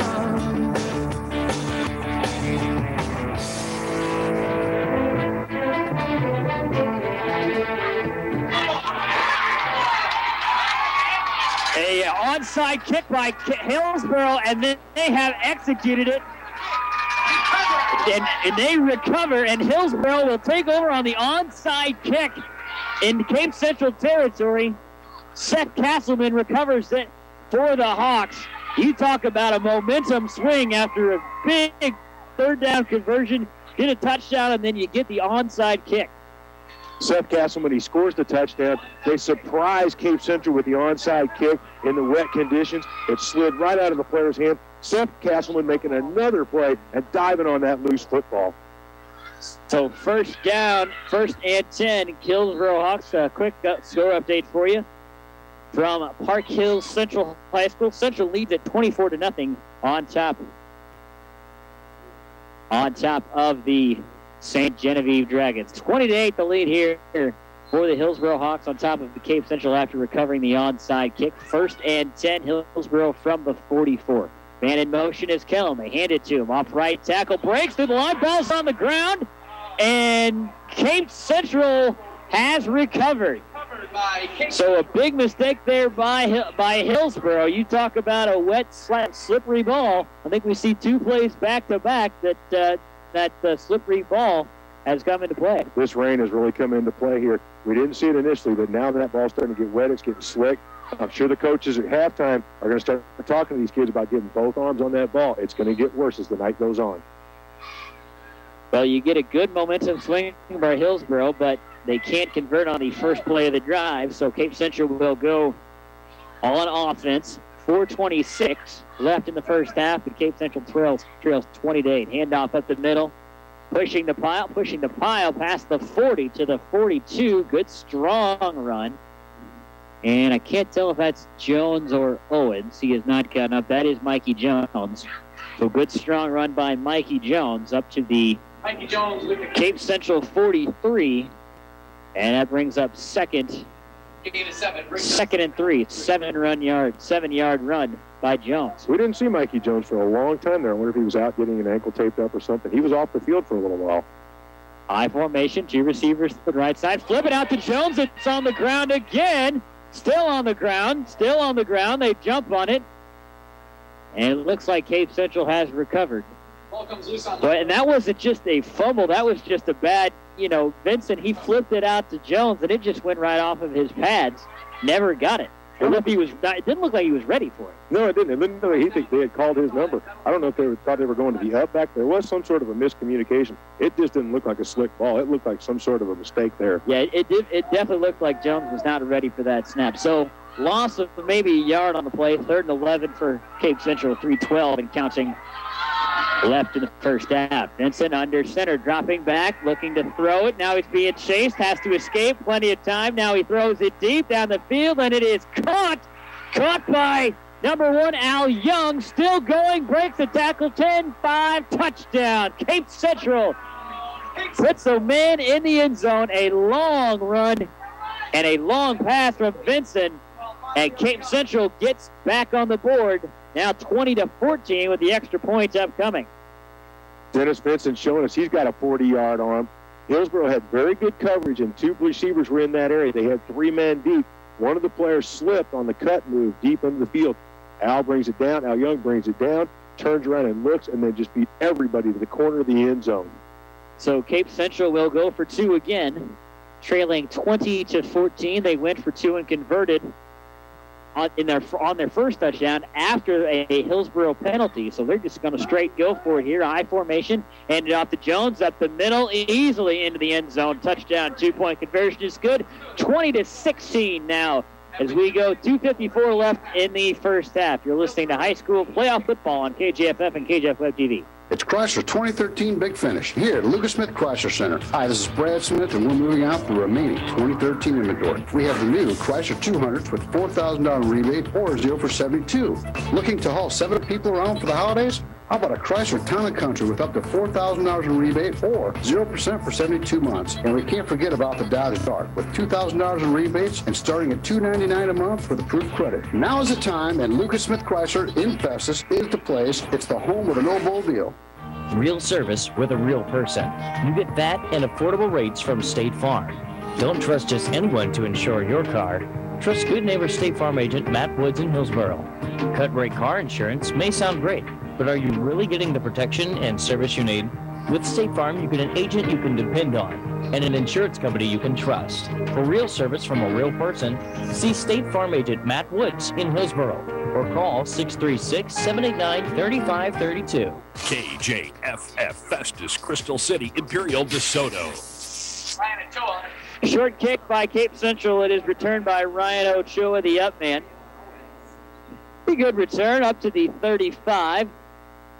And Hillsboro will start it at their own 35. We'll talk about momentum swings, just going back and forth. Big touchdown by Hillsboro, then they get the onside kick, then they fumble. Hillsboro takes it down, scores the touchdown, and they make it a 4-point game. Cape Central still trailing, though, 20-16. That was an interesting 2 minutes, and it'll be curious how this plays out going into the half because this game got a lot closer than it looked like 2 minutes ago. 2:50 left in the first half, and the rain picks up. Now, it's not just drizzle now. It is a pretty steady rain. And off up the middle. Actually, no, it's Johnson will keep it himself. Cape Central comes away with the football. Number 57, Martez Carter stripped the football from Johnson. And the referees are still ruling. There's been no signal. The only thing I can think of is they might say down. His forward momentum had stopped. And so they're still have they made a signal? I have not seen. I think they're still discussing it. Martez Carter stripped the ball from Jared Johnson, started going the other way. But so yeah, the referees are discussing. So it looks like they're going to give it back to Hillsboro. So they're going to say that the play was dead. They must have blown that dead just before the football came out. Well, Johnson kept it himself. And the Cape Central Tigers stood him up. Heads up play by Carter to strip him. But just a second too late. They're still talking about it. Now the head referee, I think they're explaining it to the Cape Central bench, Cape Central sideline. That's good for them. The referees huddled up, make sure they're going to get the call right in a playoff game like this, and then explain it to the coaches when everything is done. 1 yard carry for Hillsboro, 2nd and 9. 2:37 and counting. Here in the first half, 2016 lead for Hillsboro. From their own 39, man in motion. Johnson hands it off to Kellum. That's Walsh on the near side. Flag on the... They throw a flag. Looks like the referee pulled his flag, but he didn't drop it. But a good run by Chris Walsh down the sideline picks up the first down. Good hard run there. He did get the first down on that play. Chris Walsh got around the corner. They finally located him. Then he dropped his shoulder and punished somebody and got those last 2 yards to pick up the first down. Carry by Hillsboro to the Hawk 49. Walsh went out of bounds. Stops the clock with 2:22 left in the half. 20-16. One receiver out to the right. 3 men in the backfield. Johnson under center. Walsh goes in motion. Johnson going to take it himself, and he's got nowhere to go. They were in the backfield before he even, I think, really got pulled the ball back to his stomach. So no gain on the play, maybe a loss of 1. He faked that handoff, turned around, and he had the defensive player right in his midsection. He didn't have a chance to even start running. No gain on the play, 2nd and 9. No gain. Referees switch out the footballs. Guy on the sideline tries to dry it off. Rain slowed up a little bit. 1:46 and counting here in the first half. Now the back judge is going to blow his whistle and wave his arms. And I think we're ready to go. Just shy of the 50-yard line on the Hillsboro side. Kellum goes in motion. Johnson going to keep it himself, running the option, flips it out to Kellum, room to run. Cut to the outside. He is hit and brought down. Not much on the play for Kellum. Gain of 3, but really credit the Tiger defenders on the far side of the field for catching up. They had 2 or 3 players get out there to string that play out. They had that one read all the way. Forced Johnson to give it up. The next line of defense is waiting for Kellum on that play. Gain of 3 on the play for Kellum to the Cape Central 48. 3rd down and 7 with a minute left in the first half. Hillsboro in the huddle, taking all kinds of time. Even if they don't score here, they want to make sure that they run this clock out. Same formation here. 5 down linemen for Cape Central. Johnson dropping back to pass, rolling to his left, and it's batted down by Cape Central. Number 55, Zachary Stagner, got the pressure and got his hand up and knocked it down. And that will bring up 4th down for Hillsboro. So not only does that bring up 4th down, it also stops the clock. And Hillsboro will bring out the punt team. Either Hillsboro was trying to set up a middle screen on that play, or the defensive front of Cape Central just did a great job because all 4 players were bearing down on Johnson on that play. 4th down, Jacob Kellum on to punt it away for Hillsboro. Cape Central doesn't send anybody back deep for it. Looks like they're going to maybe try and come after it. Nobody's back deep to receive either that or they don't trust Hillsboro to actually kick it away. They're playing for the fake. This is probably the smart play because, I mean, they know even if they do punt it away, there's no chance that they're going to get a playoff, at least score, with 43 seconds left in the first half. Now they send a man back. High snap. Callum jumps up, boots it away. Kick to the sideline, takes a bounce at the 24, stops and rolls, and Hillsboro will down it. Who's going to pick it up? They will down it at the Cape Central 23-yard line with 31 seconds left. So Cape Central will get one final, you think at least, possession here in the first half. That was a good job by Kellum just to grab a hold of that ball and not give up a really bad situation to Hillsboro before the half ends. First and 10, Cape Central from their own 24, Hillsboro leading 20-16. 31 seconds left. Cape Central, they've been running it. It'll be interesting to see if they maybe try and go deep. But Vincent has shown he has a good strong arm, and their top receiver, Al Young, can go up and get it. So we'll see if they now look at them. They're in a spread formation, 5 out. Vincent in the shotgun, going to throw it over the middle, and it's incomplete. Boy, nobody was there for Cape Central. Somebody didn't run the right route. Something went awry there. All three receivers took off in straight down the field flag or post patterns, and he was looking for somebody in that 15 to 20-yard range where he could dump it up. Looked like somebody was supposed to break that route off and didn't. Stops the clock at 26 seconds left. 2nd down and 10. That was the first time we've seen anything but an I formation for Cape Central. And, this Cape Central offense, they are a pro-style offense. They run the I formation, but they can do this. And now it looks like they're going to send 3 wide receivers out, 1 tight end to the right side. Mikey Jones, the lone man in the backfield. Now Brian Owens goes in motion. You're going to hand it off to Jones up the middle with room to run to the 30, past it to the 32. He's down. And they blow the whistle, and Cape Central will call a timeout. The Tigers will call a timeout. We will take it as well. We'll be back in 30 seconds. You're listening to High School Playoff Football on KJFF and KJF Web TV. Lawn Care Equipment in DeSoto is the only place you need to go for all your chainsaw needs. They're your full-line steel dealer. So if you need a new saw, accessories, or repairs to any brand, think Lawn Care Equipment. They also make custom chains for any size bar while you wait. And new 14-inch chains start at $9.99. Plus, they offer the only automated chainsaw sharpener in Jefferson County. So yes, get it razor sharp while you wait for only $5. Don't let a dull, broken chainsaw chain hold you back. See Lawn Care Equipment, Highway 21, north of DeSoto. 20.2 seconds left in the first half. Cape Central with the ball, but they trail it 20-16.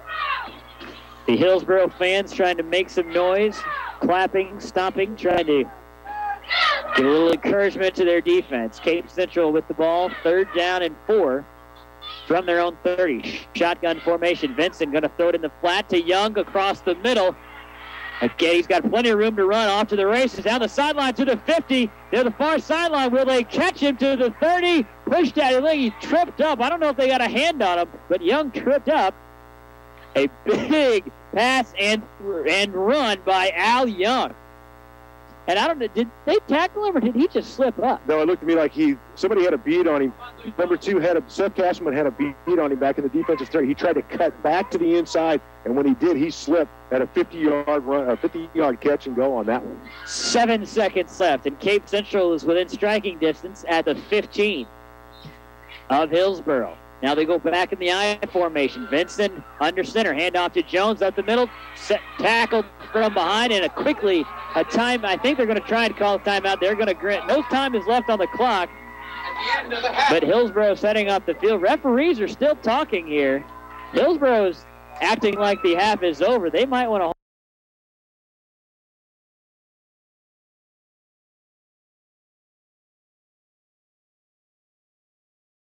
Play is blown dead by the far linesman on the far side. Referees come together to discuss it, and that's just killer. I mean, to start the second half off with a penalty, you get the ball, and so they're walking Cape Central backwards. It looks like it's going to be a 5-yard penalty on the Tigers. And now the referee is walking back towards the line of scrimmage. Head referee is talking to Cape Central, talking to one of their captains. He looks like he's talking to Jalen Redden, and Redden is heading off the field, so I don't know if he had some blood on his jersey or what. Well, no, now he's back out there. It looked like Redden was heading off the field. And so now they didn't mark anything off. So first down and 10. I don't know what that was all about. I formation for Cape Central. Vincent hands it off. This is Mikey Jones up the middle, and there is Hillsboro, and they push him back. Great stop by the Hawks. Ryan Ochoa and Jacob Kellum there to meet him first.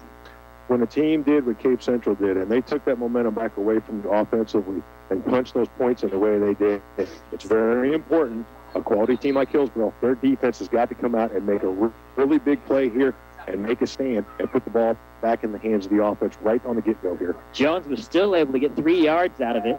2nd and 7 from the 45. Vincent under center, hands it off to Jones again, off right tackle, squirts through the hole, and now he's off to the races. Nobody in front of him, and they won't catch him. Touchdown, Mikey Jones, a 55-yard carry, and Cape Central adds to their lead, and they continue. They talk about carrying momentum into the second half. They just picked it back up if they hadn't lost it. They answered that question about carrying the momentum over to the 15, and at halftime, Mikey Jones goes to the right side, off tackle, when they really went to the left a lot in the first half. They go to the right, off tackle. One player gets an arm out and gets it on Mikey Jones. We know that's not enough to bring this young man down, and he just exploded for 56 yards on that one. That makes it 30-20. Chisholm on to kick the extra point, and the extra point is good, and Cape Central goes up 31-20. And we will take a timeout. You're listening to high school football on KJFF and KJF Web TV. Roberts, Wooten, and Zimmer of Hillsboro is your regional law firm, offering help with many diverse areas of the law. Roberts, Wooten, and Zimmer is a full-service law firm and practice with expert, experienced lawyers. When legal representation is a must, you need a law firm that you can trust. So turn to the professionals at Roberts, Wooten, and Zimmer on Highway 21 in Hillsboro. Call 636-797-2693. For more information, log on to robertswootenzimmer.com. This is Eddie Marino, Activities Director at Hillsboro High School. This evening, Hillsboro would like to wish good luck to both teams participating in the Class 4 District 1 Championship football game as the Hillsboro Hawks take on the Cape Central Tigers. We welcome Cape Central and their fans to Hillsboro and remind everyone that role models are more important than ever in today's society. We ask that everyone help serve as a positive role model at our events, whether home or away, and help in preserving these fine school traditions. Good luck this evening, and go Hawks. Cape Central kicks it off, and it will be a short kick fielded by David Carter. decent return up to the just shy of the 40 to the 38, and that's where Hillsboro will take over. Well, that is certainly not the way Hillsboro wanted to start off this second half, and so they really need a score here on their first drive. We're just 59 seconds into the first half, but Cape Central gets on the board already in the second half. They lead at 31-20. When we talk about what kind of halftime adjustments they would probably make, from my standpoint, all the adjustments really look like they need to be on the defensive side of the ball, but Cape Central came out and just exploded on 2 plays in the second half here. First and 10, Hawks from their own 38. 1 receiver to the right, 3 men in the backfield. They send Kellum in motion. Johnson going to take it himself after faking the handoff, and he's got nowhere to go. Ball comes loose, and Cape Central has it. A fumble by Jarrett Johnson, and Cape Central recovers it on the first play of Cape Central's drive, and they are in Hillsboro territory, and the wheels are coming off right now for Hillsboro. It just gets worse. Yeah, it looks like a little bit of that youth is starting to show up here.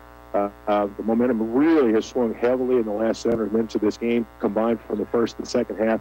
Coach Robbins is going to have to settle some people down and just calm things down and get back into their Hillsboro rhythm. This Cape Central is really taking things away from Hillsboro right now. Hillsboro really needs to stop now. Already down 2 possessions, down by 11. Cape Central starting in good field position at the Hillsboro 40. First and 10 after the fumble. Handoff to Jones off right tackle. Hit. Slows him up. Still going. Dives forward. Nice run by Mikey Jones. He was hit. They stood him up, but he still was able to slip through 2 defenders, dive forward for a couple extra yards. That was a good for a carry of 7. He got hit by 2 players. They all stood up. He kept driving, got hit by 2 more players, and drove them back another couple of yards. That was an impressive run by Mikey Jones. Call it a gain of 6 for Cape Central, 2nd and 4 from the 34. I formation. 4 down linemen. Hand off to Jones again up the middle. Huge hole off to the races. 10-5 touchdown from the 34-yard line. Jones is in the end zone again. 2 plays, and Cape Central adds to their lead, now up 37-20. Mikey Jones right up the middle again. Once again, a Hillsboro player got an arm out. This young man cannot be brought down with an arm tackle. After that initial contact, he just exploded past the linebacker, showing his explosive power and speed, and drove it right up the middle of the field into the end zone. 37-20, the lead for Cape Central. Chisholm on to attempt the extra point. The snap is back. The hold is down. The kick is up. And it is good, and Cape Central goes up 38-20, less than 2 minutes into the second half. We'll take a break. This is high school football on KJFF and KJF Web TV. Bag more ducks this year with heavy shot, heavy metal waterfowl loads from Dunn Sporting Goods. We've got everything you need to make it happen. Heavy shot, heavy metal waterfowl loads are the perfect blend of steel and heavy shot to create a shell that puts 20% more lethal pellets on target. You can find all the shot sizes you were looking for at Dunn's. Heavy shot 3-inch shells are $225.99 per case, and 3.5-inch shells are $264.99 per case. Want one of the deadliest non-toxic waterfowl loads on the market? Dunn's now carries the new heavy shot Speedball 12-gauge ammunition. Speedball is heavy shot pellets and squared pellets, giving you more than twice the energy of steel load with performance that surpasses heavy shot for a lot less. 12-gauge 3-inch shells are $225.99 per case, and 3.5-inch shells are $259.99. Heavy Shot and Dunn Sporting Goods in Peebly, Missouri, and Marion, Illinois. A winning combination for hunting season. We got everything you need to make it happen.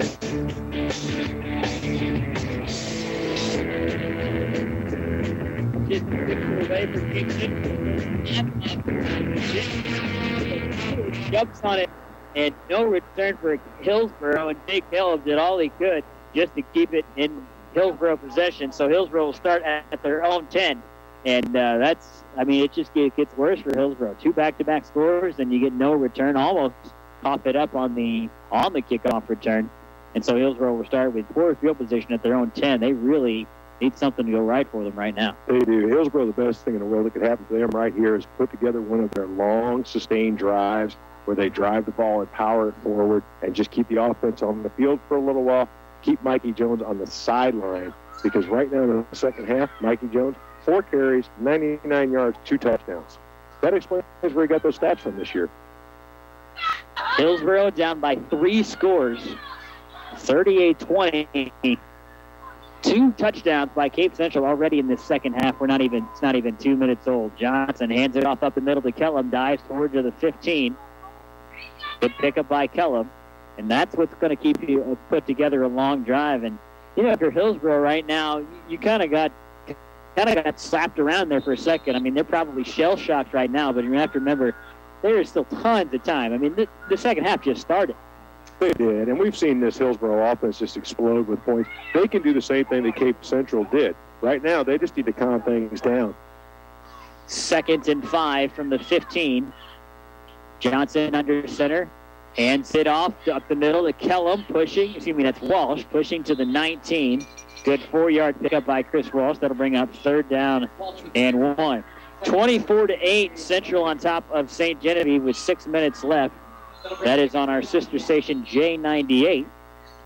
So it looks like Park Hill Central will go on and defeat St. Genevieve unless there's a miracle down there. I wonder if Hillsboro will go to Walsh a little bit more, their mainstay at the running back position. He only had 4 carries in the first half. Hillsboro back on offense. Under center, 3rd down and 1. Johnson hands it off to Walsh, trying to get to the outside. He will, breaks the tackle, and he will be pushed out of bounds near the 1st down marker. But I do think he got out of bounds. He just dove out. Near the 1st down marker. Looks like he got past the 1st down marker for pickup about 3 on that one. Good effort by Walsh to really drive and then push and jump forward to get that last yard he needed to get the 1st down. Hillsboro needed that. 1st down pickup by Hillsboro, and they move the chains, get a fresh set of downs with 8:44 left here in the 3rd quarter. 1st down and 10, Hillsboro. The way it's coming down right now, it looks like it would hang in the air if it wasn't windy. Like that's the only thing that's moving the rain right now. Johnson flips it out to Walsh, starts and stops. He's going to be brought down, loss of maybe 4 on the play for Chris Walsh. Nowhere to go as the Cape Central defense swarms. It's almost like they knew that was coming. It did. They had 2 or 3 players get into the backfield and just disrupt that play from the very beginning. The right side of that defensive line jumped right through on that one. And you're starting to see some frustration in the body language of the Hillsboro players. 2nd down and 13 from the 18. Same formation here. 5 down linemen, 2 linebackers for Cape Central. Handoff up the middle is Terry pushing, still going. He breaks through and picks up the 1st down. What a run by Trey Terry. They stood him up at the 30-yard line. He burst through the hole and came away at the 34. Great run by Trey Terry to pick up the 1st down. Everybody on Cape Central had a shot to try to slow him down. They did slow him down. I'm surprised the referees didn't call it play because his forward momentum stopped a couple of times. He just kept driving and driving and driving on that one. So Hillsboro moves the chains with 7:48 and counting in the 3rd quarter. 5 down linemen for Cape Central. 2 linebackers. 3-4 defensive backs. Johnson dropping back pass, looking over the middle, looking down for Walsh, and it's off his hands and incomplete. Walsh had to go up and get it right at the the Hillsboro sideline, and just in and out of his hands, incomplete. Jacob Warboom, again, we called his name a few times on defense. He did a good job of recovering, getting over the Walsh, just to get a fingertip on that ball and disrupt that play. That stops the clock with 7:32. 2nd down coming up for Hillsboro. Have not seen them throw the ball much. Haven't really been, and when they have, it hasn't been really effective. They've got the ball there, but, that's a play. Maybe if it's dry, Walsh might make that play. 2nd down and 10 from the 34 for Hillsboro. Johnson, play action, then he hands it off. Faked one handoff, handed it off to the deep man. I believe that's Walsh on the carry. And depending on the spot, they'll give him 1 on the spot. 3rd down and 9 to the Hillsboro 35. Cape Central has switched things up a little bit. They're going to 4 down linemen, and they're pushing 2 linebackers up. They're really trying to take away that middle running game of Hillsboro and force them to do something else.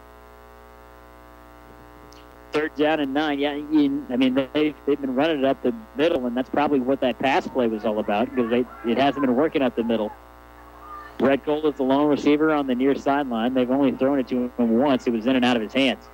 Johnson dropping back the pass, looking to foot deep down the line, up the middle to Brett Cole, Cole at the 35. He's off to the races. Touchdown, Brett Cole from the 35-yard line, and Hillsboro gets back into the end zone. 66 yards on that pass play. Second pass of the game. Brett Cole with his first catch of the game. He got behind the defense on that one, and Jared Johnson hit him right in the hand across the middle of the field. Nobody was catching him on that play.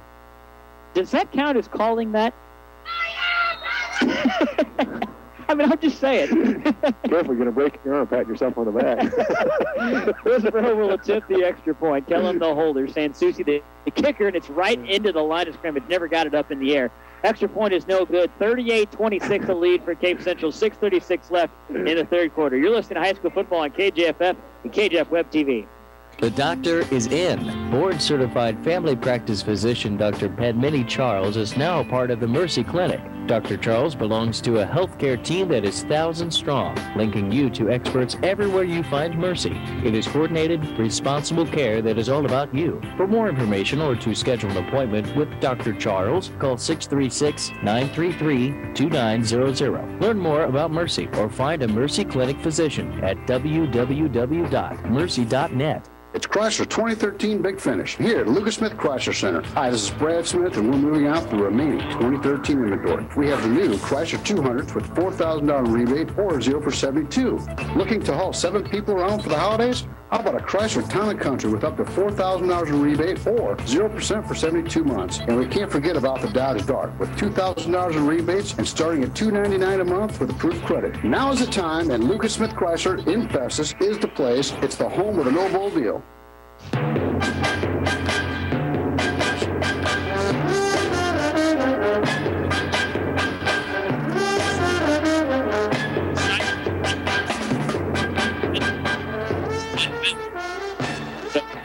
Long return east and west. Not much on the gain for Cape Central. And the Tigers will take over after the Hillsboro touchdown. That's a good touchdown for Cape Central, for Hillsboro. Ate up a little bit of clock, but a big play grabs some momentum.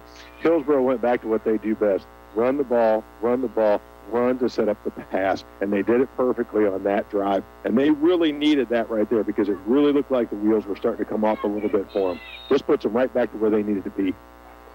Cape Central takes over at their own 35, leading 38-26. Hand off to Mikey Jones. Plenty of room to run down the right side. He's off to the races. 20-10. Goodbye. One play, another score for Cape Central, and they answer immediately. A 65-yarder that time. They went right back to that right off tackle. He just went through there, one-arm tackle on him. After that, the linebackers couldn't even get it to him. He just exploded and took off. He was past everybody before anybody even knew what hit him. Boy, oh boy. That puts him at 164 yards for the second half and 3 touchdowns on 5 carries. That's in the second half. Just the second half. In 6 minutes of football. Chisholm to attempt the extra point. Snap is back, kick is up, and it's good. And Cape Central extends their lead back to 44-26. You're listening to high school football on KJFF and KJF Web TV. Real service with a real person. You get that and affordable rates from State Farm. Don't trust just anyone to insure your car. Trust good neighbor State Farm agent Matt Woods in Hillsboro. Cut rate car insurance may sound great, but are you really getting the protection and service you need?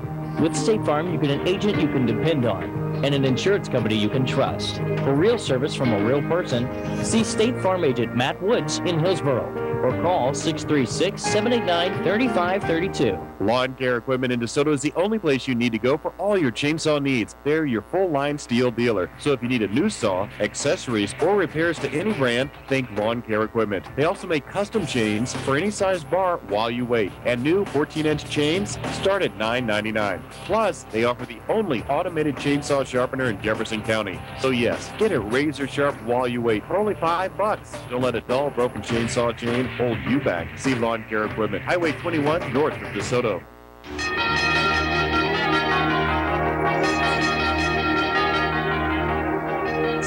Cape Central taking off here, and it's a low burner. It will be fielded by Kellum at the 16. Cuts to the middle. Stiff arm. Breaks through the line. Plenty of room at the 40. He's off to the races. Will they catch him at the 30?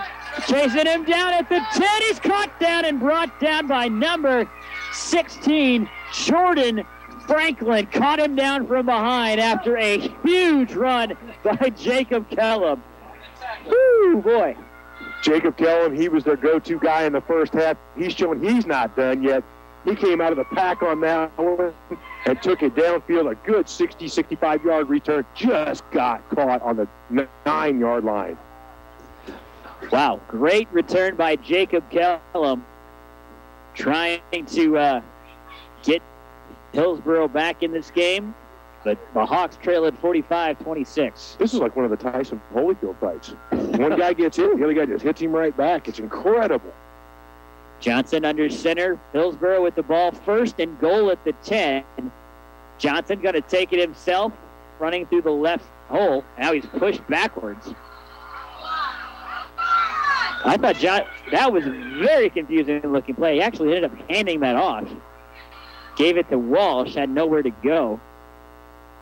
The defensive front right there of Cape Central did a good job of just standing the line up and then finding Chris Walsh. It was a stalemate right there at the line. Just no place for Walsh to go on that play at all. Second and goal from the 8-yard line for Hillsboro. 5:34 left in the third quarter. Johnson under center, same formation here. Brett Cole, the lone receiver, down to the right side. Johnson's going to take it himself and nowhere to go. And he is hit and pushed back. They did hand that off to Trey Terry, but Johnson, he never really looked like he handed it off. He gave it to him, but it looked like he kept one hand on it. Central stood them both up. Nowhere to go up the middle for Hillsboro. Once again, the Cape Central front four, that 6 they're putting in the box, did a good job of just stopping the line of scrimmage. So far, these last few plays, it's been a stalemate between the defensive front of Cape Central and the Hillsboro offensive line. Gain of 1, third down from the 7. Same formation for Hillsboro. Man in motion. They flip it out to him. That's Castleman on the outside. He's hit and brought down behind the line of scrimmage. Franklin on the tackle, but there's a flag on the play. It's going to be a hold on Hillsboro. So it gets even worse. We'll see if Cape Central will take it or decline it after the tackle for loss. It's holding on Hillsboro. Cape Central will decline it to bring up fourth down. Jordan Franklin did a very good job of getting back there, engaging that block, and then shedding the blocker to make that tackle in the backfield, even without the holding penalty. 45-26, the lead for Cape Central. Hillsboro with the ball at the Cape 8-yard line, looking at fourth down, goal to go. Hillsboro taking a long time to talk about this. They finally break the huddle with 11 seconds left on the play clock. They're going to need to hurry up. 4-yard line, hurry up. Now it looks like they will just get it off, and I think did they call a timeout? Yes. Hillsboro calls a timeout just before they snap the ball, and so we will take a timeout as well. We'll be back in a minute. You're listening to high school football on KJFF and KJF Web TV. Roberts, Wooten, and Zimmer of Hillsboro is your regional law firm, offering help with many diverse areas of the law. Roberts, Wooten, and Zimmer is a full-service law firm and practice with expert, experienced lawyers. When legal representation is a must, you need a law firm that you can trust. So turn to the professionals at Roberts, Wooten, and Zimmer on Highway 21 in Hillsboro. Call 636-797-2693. For more information, log on to robertswootenzimmer.com. This is Eddie Marino, Activities Director at Hillsboro High School. This evening, Hillsboro would like to wish good luck to both teams participating in the Class 4 District 1 Championship football game as the Hillsboro Hawks take on the Cape Central Tigers. We welcome Cape Central and their fans to Hillsboro and remind everyone that role models are more important than ever in today's society. We ask that everyone help serve as a positive role model at our events, whether home or away, and help in preserving these fine school traditions. Good luck this evening, and go Hawks.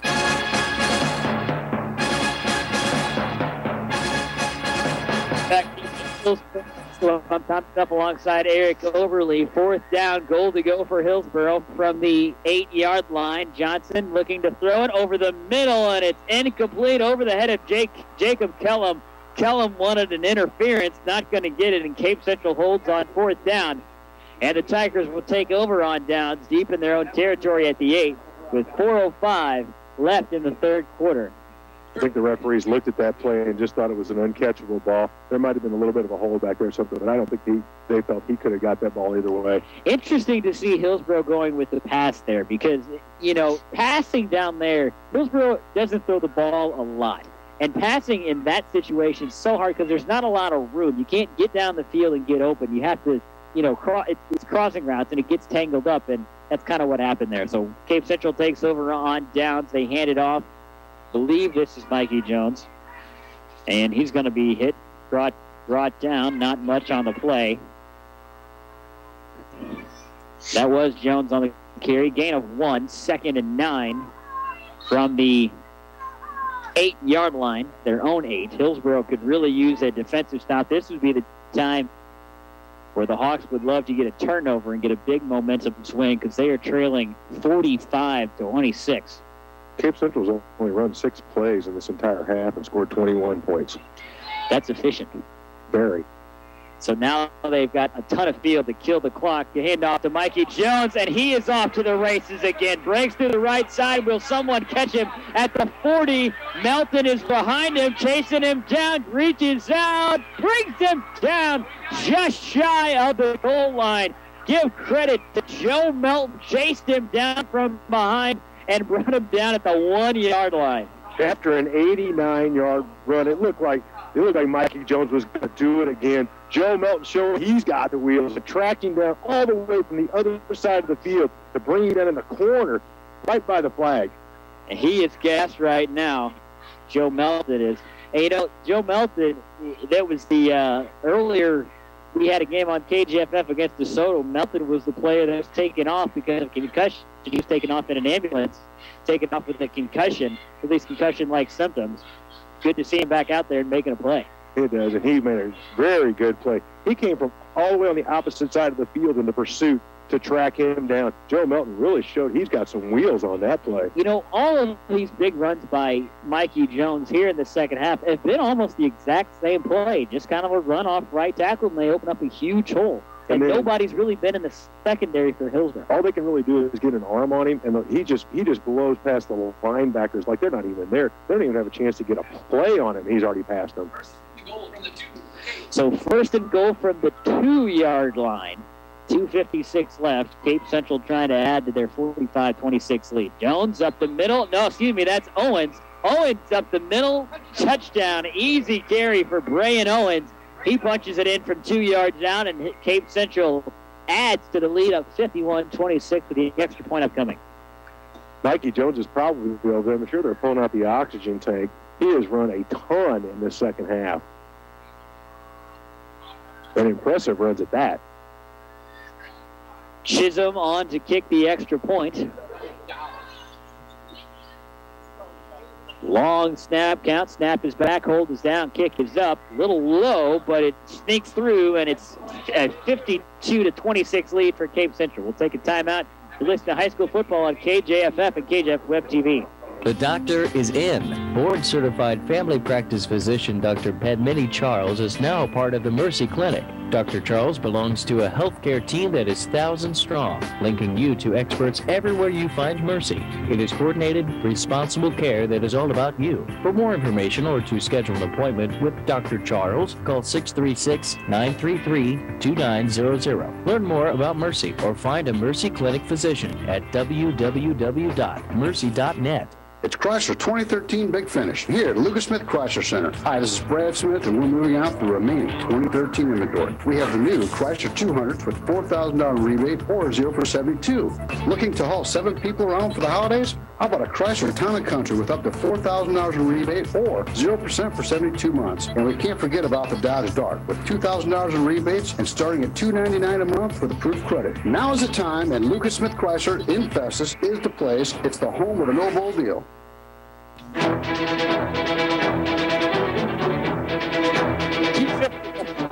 52-26 lead for Cape Central. The Tigers kick it off to Hillsboro. Great kickoff here, pushing, and that's going to go out of bounds. So kickoff out of bounds by Cape Central. Hawks will have the option to take a 5-yard penalty or to take the ball at the 35. And the Hillsboro Hawks are running off the field, so it looks like they will take the ball at the 35. That's only the second flag of the second half. We had the one flag down here, which was declined, the holding call on Hillsboro, and then we had the illegal procedure there. That's only 2 flags in the second half. That's good to see high school teams that disciplined. Well, and you'd think that. You get this deep in the playoffs, you get the teams a little bit better, a little bit more disciplined. And this has been a very good disciplined team for Hillsboro. Really not been a struggle for them coming into this game.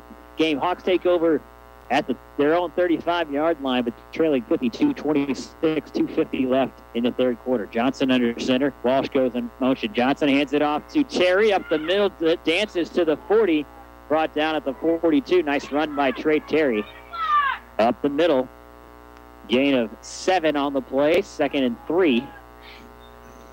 Trey Terry with the carry. Nothing too fancy there for Terry. Just made a couple cuts, couple jump cuts, got it, picked up 7. The way they're crowding the box, Trey Terry is just in there fighting for every inch he can get this game. 2nd and 3. One receiver far to the right side.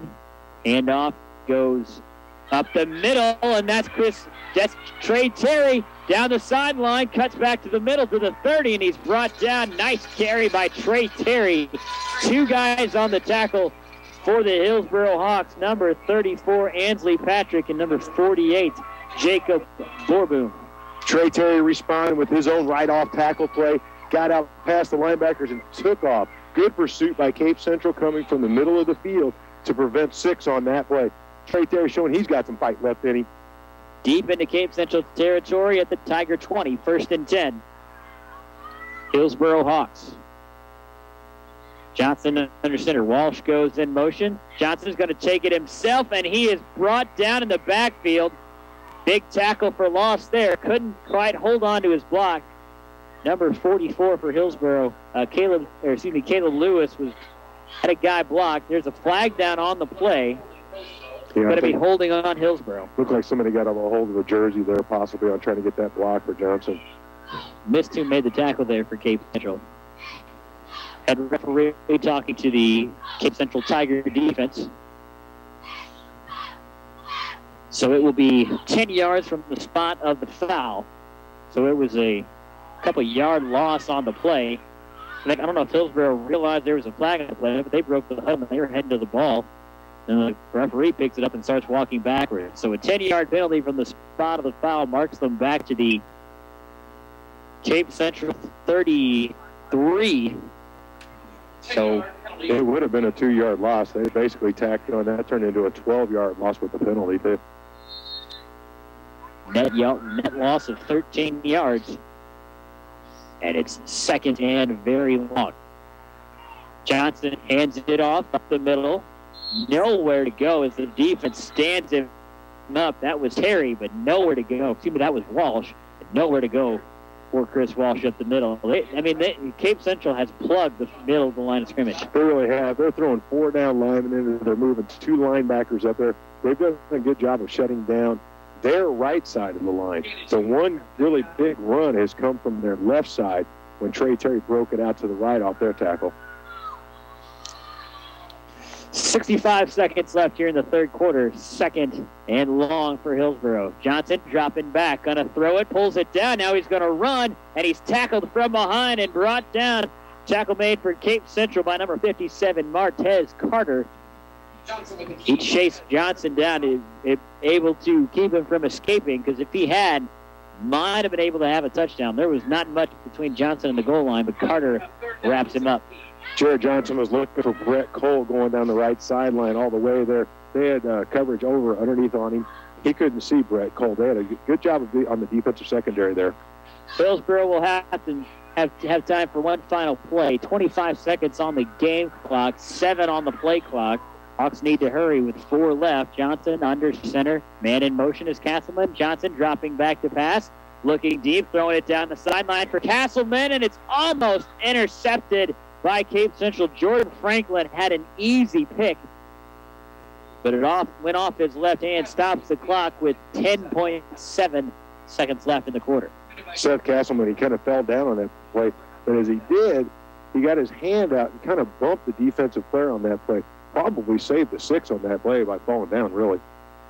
Brings up 4th down and long, 4th and 16 for the Hawks from to Cape Central 26.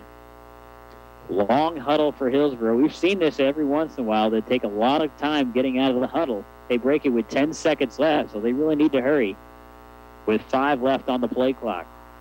Now a 4-man in motion. Johnson takes the snap with 1 left, rolling to the right, throwing over the middle into the end zone, and it's incomplete. Cape Central got a hand on it, and they'll have 5 seconds left as the Hillsboro Hawks turn it over on downs, and Tigers take over in their own territory with 5.2 seconds left here in the third quarter. Lorenzo Brookins of Cape Central, he was bearing down on Jarrett Johnson on that play, and they put the hit on him, a good hard hit, clean hit, just as Jarrett was following through on that pass. Cape Central takes over with 5.2 seconds left in the third quarter and leading 52-26. And I can honestly say there are not as many people here as there were when this game started. I think the rain has probably pushed some people away. 1st and 10 for Cape Central. Handoff up the middle. Cut back to the middle. Now it's Brian Owens with a nice carry. Pick up maybe 11 on the play. Picks up the first down, and that will do it for the third quarter. We'll go to the fourth and final quarter, and we'll take a minute timeout. You're listening to high school football on KJFF and KJF Web TV.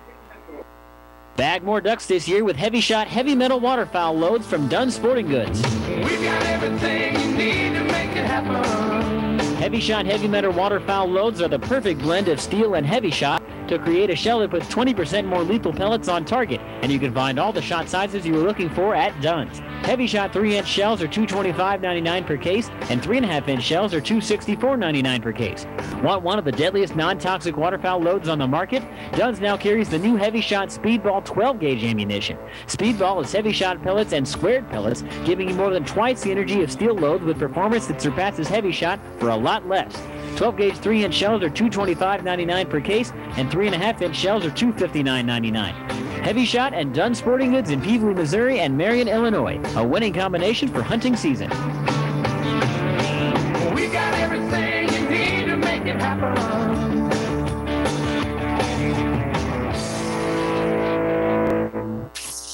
We're Jeffco Radio, Straight Talk, AM 1400 KJFF, Festus, Crystal City, Goldman, Dittmer.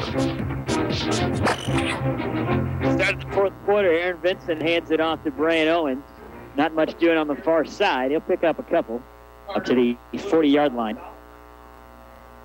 Gain of three for Cape Central. It's 2nd and 7. Cape leads it 52-26 with 11:30 left in the ballgame.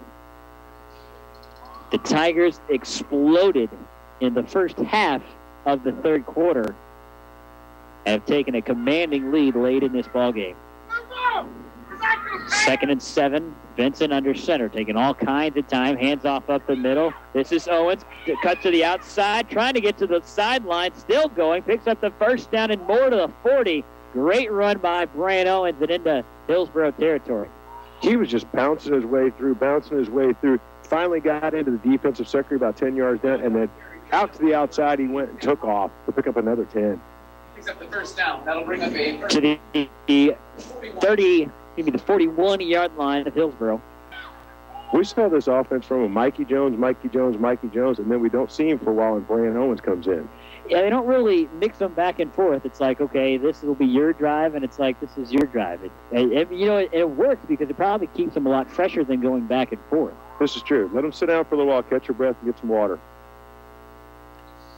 1st and 10. Tigers from the Hillsboro 41. Hand off to Brian Owens off left tackle with room to run to the 30. Picks up the first down and a couple more. And Cape Central moves the chains again. They're just running at will. And I don't know if Hillsboro's made a defensive change or the offensive line is just opening up huge holes for them. I mean, they get through the line of scrimmage with ease. Yes, they do. When the second half started, they went right off tackle.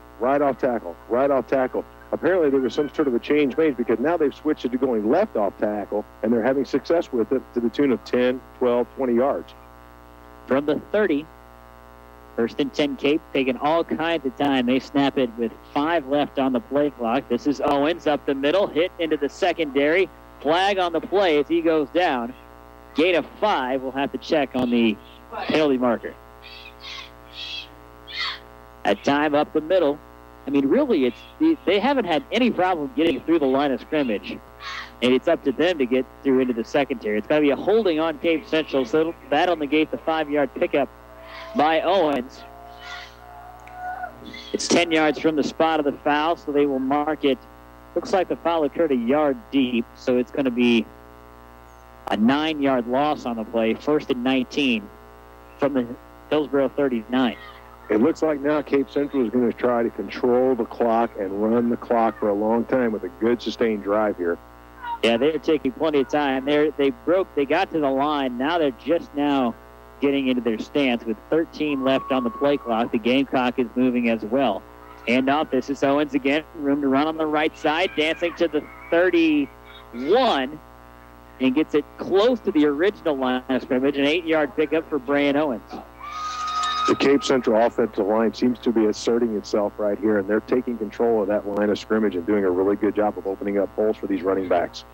Just shy of the 30 for Cape Central. 2nd and a long 10.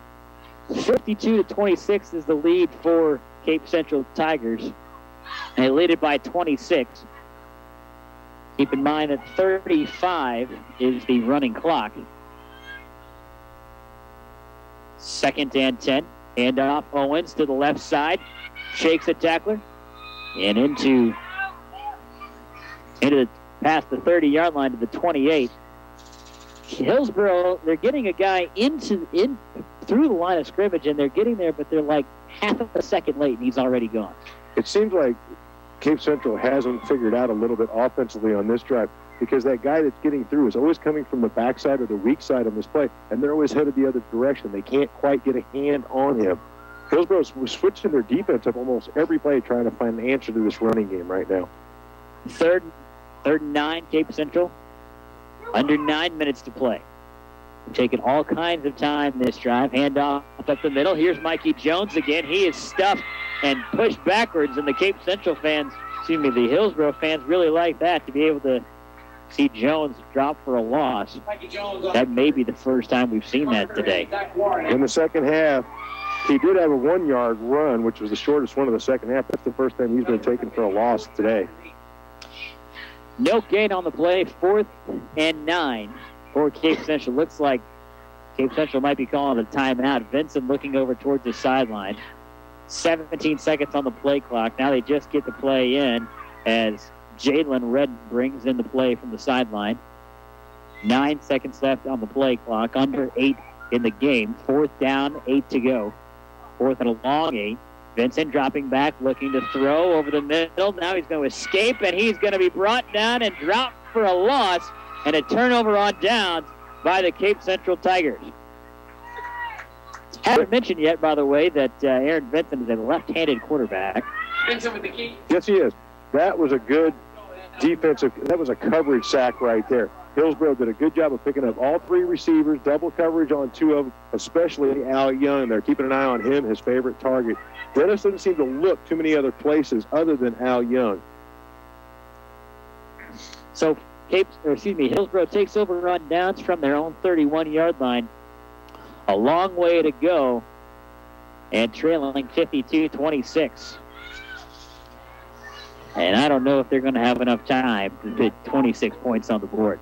We've seen Hillsboro do it before. It's possible. They have the big play capability. Johnson dropping back on a throw over the middle, and it's caught and dropped by Castleman. He had it in his hands, but a good hit by number 48. Jacob Borboom knocked it loose. That is about the 3rd or 4th time that we've actually called Jacob Borboom's number on defense tonight. That was a very solid defensive play. Hillsboro went right across the middle. He came from that zone spot where he's at, came across, and hit the player right after he caught it. You got to give credit to Jacob on that play. Very well done. Stops the clock at 7:36. Hillsboro will take their time with the the game clock frozen. 1 receiver to the right, 1 to the left, 3 men in the backfield. Man in motion is Castleman. Johnson dropping back again. Now he needs to scramble. Rolling to the left side, trying to get away. Now he's going to pull it down and run, and he is brought down for a loss. Martez Carter is there to bring him down. Those four big offensive linemen just kept going after him and just kept going after him. They finally got him on the ground. Those are some big guys, but they've got some pretty good speed. They're the Cape Central defensive front. We've seen Jared Johnson go, so if they tracked him down from behind, they did a good job. They do have some wheels there if they caught him. No gain on the play, 3rd down and 10 at their own 31. Johnson was able to get back to the line of scrimmage. Clock rolls under 7 minutes to play. Johnson under center. Walsh goes in motion. Johnson hands it off with room to run. This is Terry, breaks through the line to the 45, cuts to the right side at the 50, back to the middle. The 45 breaks another tackle, spins off one. Now he's brought down at the 35. Huge run by Trey Terry.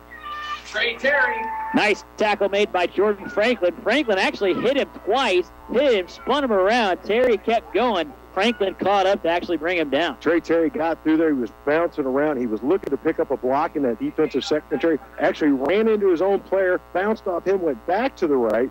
He ran a long way. I bet he put in 40, 50 yards on that 34-yard carry right there. Into Cape territory at the 35 with 6:24 left. But Hillsboro trailing by 26. Under center, Johnson dropping back to pass, looking to the left side. It's Castleman down the sideline, and it's overthrown. Overthrown by just a couple yards. And that'll stop the clock with 6:11 left. Castleman had about a step on the defensive player down that left sideline. Jared Johnson had to lay it over the top of the defensive secondary. He would have had to put that right in his hands. Hillsboro using a lot more passing plays here later in the game. Obviously, they need to score quick, down 26, but haven't been able to convert them. You know, they still have a young quarterback in Jarrett Johnson, but he has really grown a lot this season from start to finish, just a sophomore. Johnson going to pass again, looking over the middle, down the seam for Kellum, and it's incomplete right at the goal line. I think Kellum kind of got tangled up. There were two defensive backs back there. He just got tangled up. Kellum just couldn't quite get turned enough to make that break to the right. It was a good throw by Johnson. He threw that ball about 45 yards. His distance was right, but he just couldn't quite get it on target over the triple coverage. And the wind is blowing directly across the field. We're on the the near side of the field, and it is blowing directly away from us. So I want you may think maybe the wind has probably had to. That is a good point, because he missed him to the right-hand side, which that's exactly the way the wind is blowing north and and it's south. blowing very hard too. It may have blown that ball right away from him. 3rd down and 10. Johnson going to pass it again, throwing to Cole, and it's intercepted by Al Young, and he's racing down the sideline at the 20. Will they catch him? No. 10-5 touchdown, interception return for Al Young of Cape Central, and that could be the final nail in the coffin for the Hillsboro Hawks. He picked that off right on the 25-yard line. Young man Al Young showing he is a receiver. He just sat back there in his zone coverage, read Jarrett Johnson's eyes, and when that ball came out of his hands, Al acted like he was a receiver, broke right on that ball, picked it off on a good jump catch, and just took off down the sideline. So that makes it 58-26.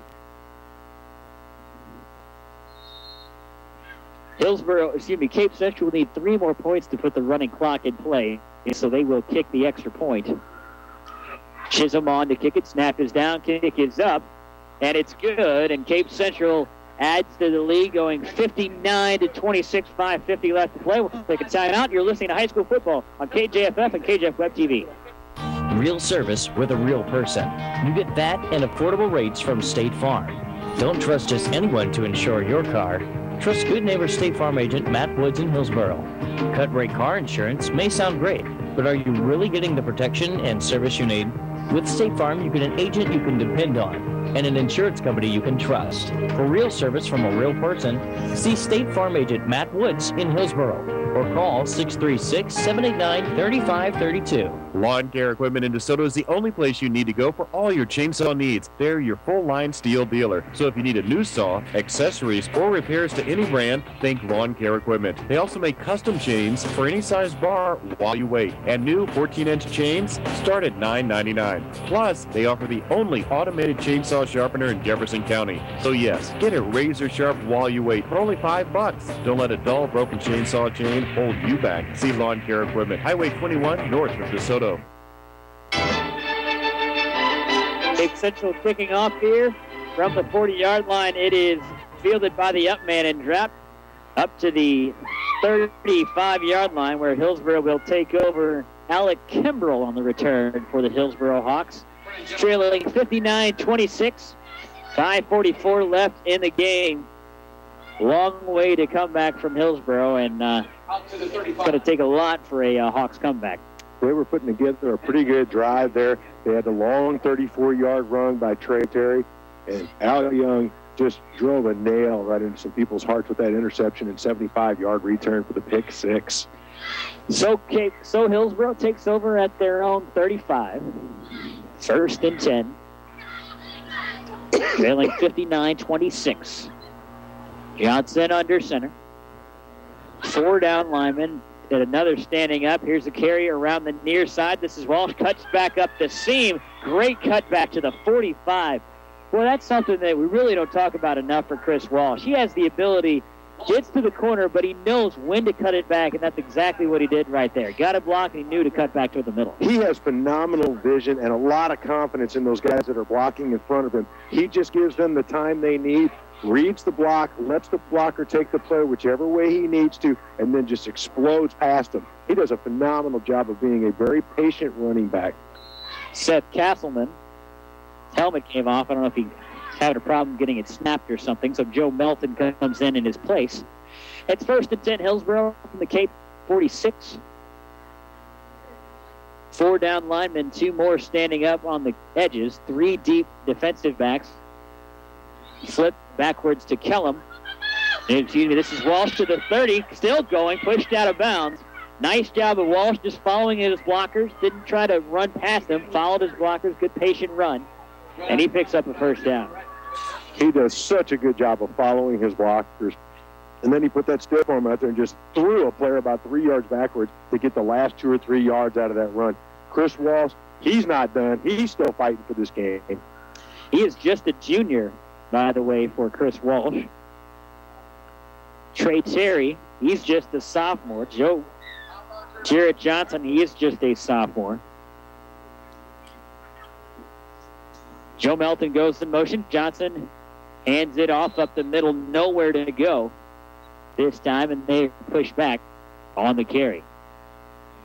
Ladies and gentlemen, I know and that was Trey Terry. You've been told that the concession stand is selling hot dogs. 5:14 and counting left in this game. You look at this Hillsboro team. They came to this year very, very young, very inexperienced. And to make it all the way to this district championship game with only 2 losses, that says a lot about their program and their coaching. It really does. And it shows what a really good talent group they have. 3 of their big 4 weapons are all underclassmen and will be back again next year. 2nd and 8. Hand off to Walsh. Cuts back to the middle. Now back out to the sideline to the 20.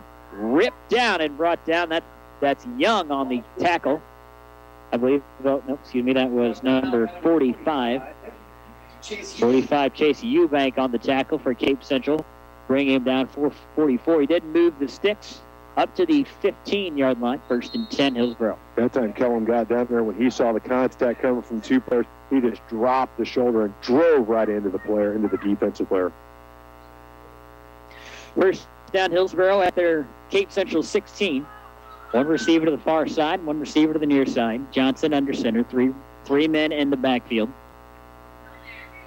Joe Melton goes in motion. Johnson hands it off to Trey Terry with no room to go. And Cape Central, their linebackers have really figured out that run up the middle. They really have. Going to that 4 down lineman with the 2 guys up, they've done a good job of trying to take away the interior run. They're doing a very nice job. Cape Central is really, they're not dominating by blowing into the backfield, but they are standing up all of these offensive linemen to try to stop that misdirection screen blocking.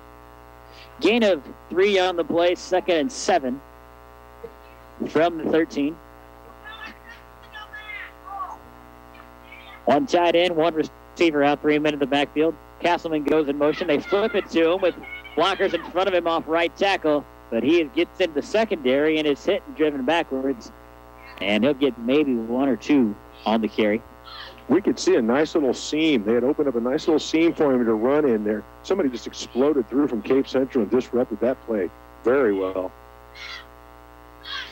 Trey Terry is a sophomore. Jacob Kellum, he is a senior. Chris Walsh is a junior. Jared Johnson is a sophomore. So they have got this Hillsboro team, they've got some talent coming back. Yes, they do. And if its offensive line stays pretty well intact, they could be a force to reckon with next year.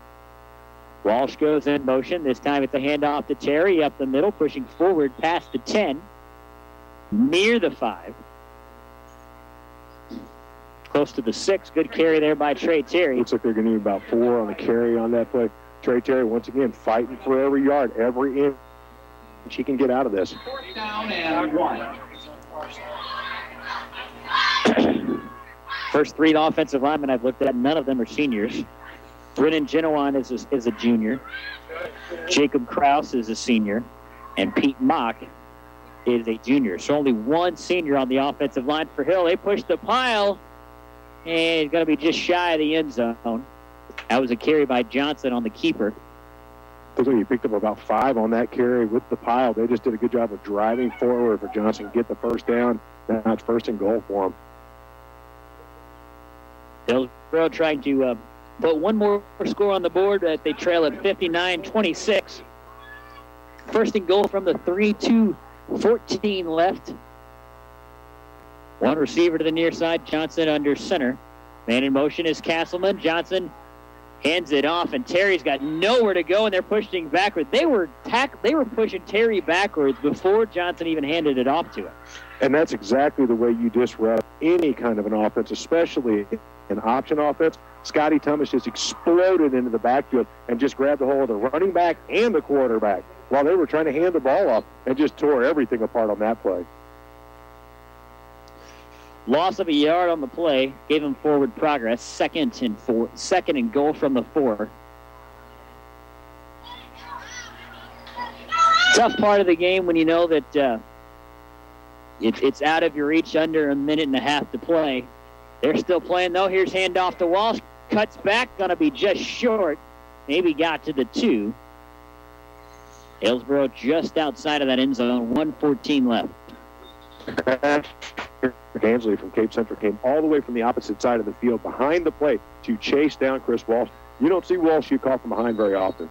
And look, are we going to get a timeout called here? Nope. Hillsboro, it looked like they were calling a timeout, but they just took an extended huddle.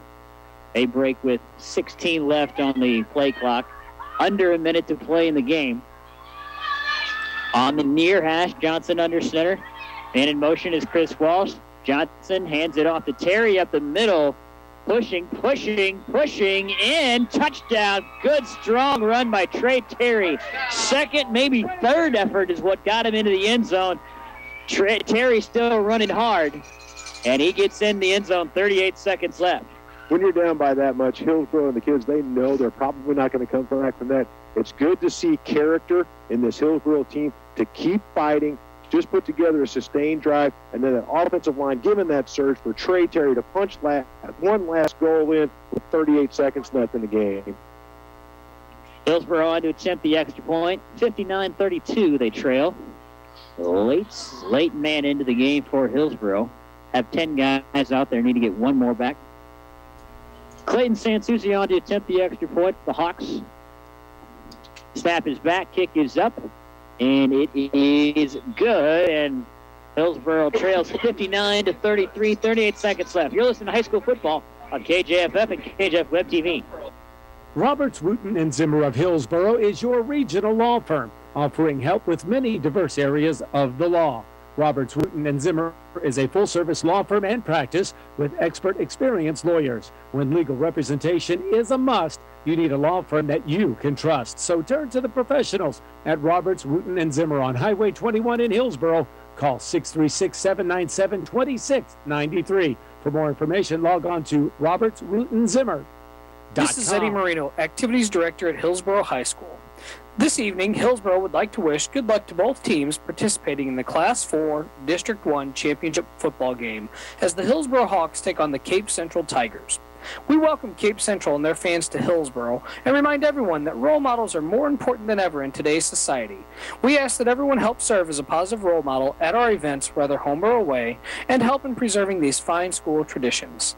Good luck this evening, and go Hawks. Sets the ticket away. 38 seconds left in the game. Sansusi places it on the near hash. Low burner off the first front line. Second man comes up. I believe that's Brian Owens, who was Johnny on the spot to pick it up after it hit off the one of the players on the front line. So Cape Central will start with good field position. Start off what will most likely be the final drive of the game. Cape Central leading 59-33. They take over on the change of possession at their own 38-yard line. Hillsboro had one of the few onside kicks that we've seen be successful in this game. This time they tried a little different version of it where you just blast it right at one of the up guys to see if you can't get it to bounce off. And unfortunately for Hillsboro, it bounced back to Cape Central instead of back to them. Victory formation for Cape Central, and they will only need to snap it once with 34 seconds left. Aaron Vinson takes it looks like they'll need to snap it one more time. 28 seconds left. Have not started the play clock yet. So they down it, and that is going to do it. 20 seconds left, more on the play clock than on the game clock, and Cape Central comes into Hillsboro, and they win 59-33. Got down early, but came back, took a halftime lead, and just exploded offensively in the second half. That was a display by Mikey Jones in the second half. I've got him for 8 carries, 3 scores, runs of 56, 34, 65, and 88 yards. They brought him down. Seth Castleman tracked him down, or excuse me, not Seth Castleman, Joe Melton tracked him down after an 88-yard run to bring him down on the 2-yard line. So Cape Central is your Class 4 District 1 champions. They will go on to play either Miller Career Academy or St. Mary's. And for Hillsboro, they finished their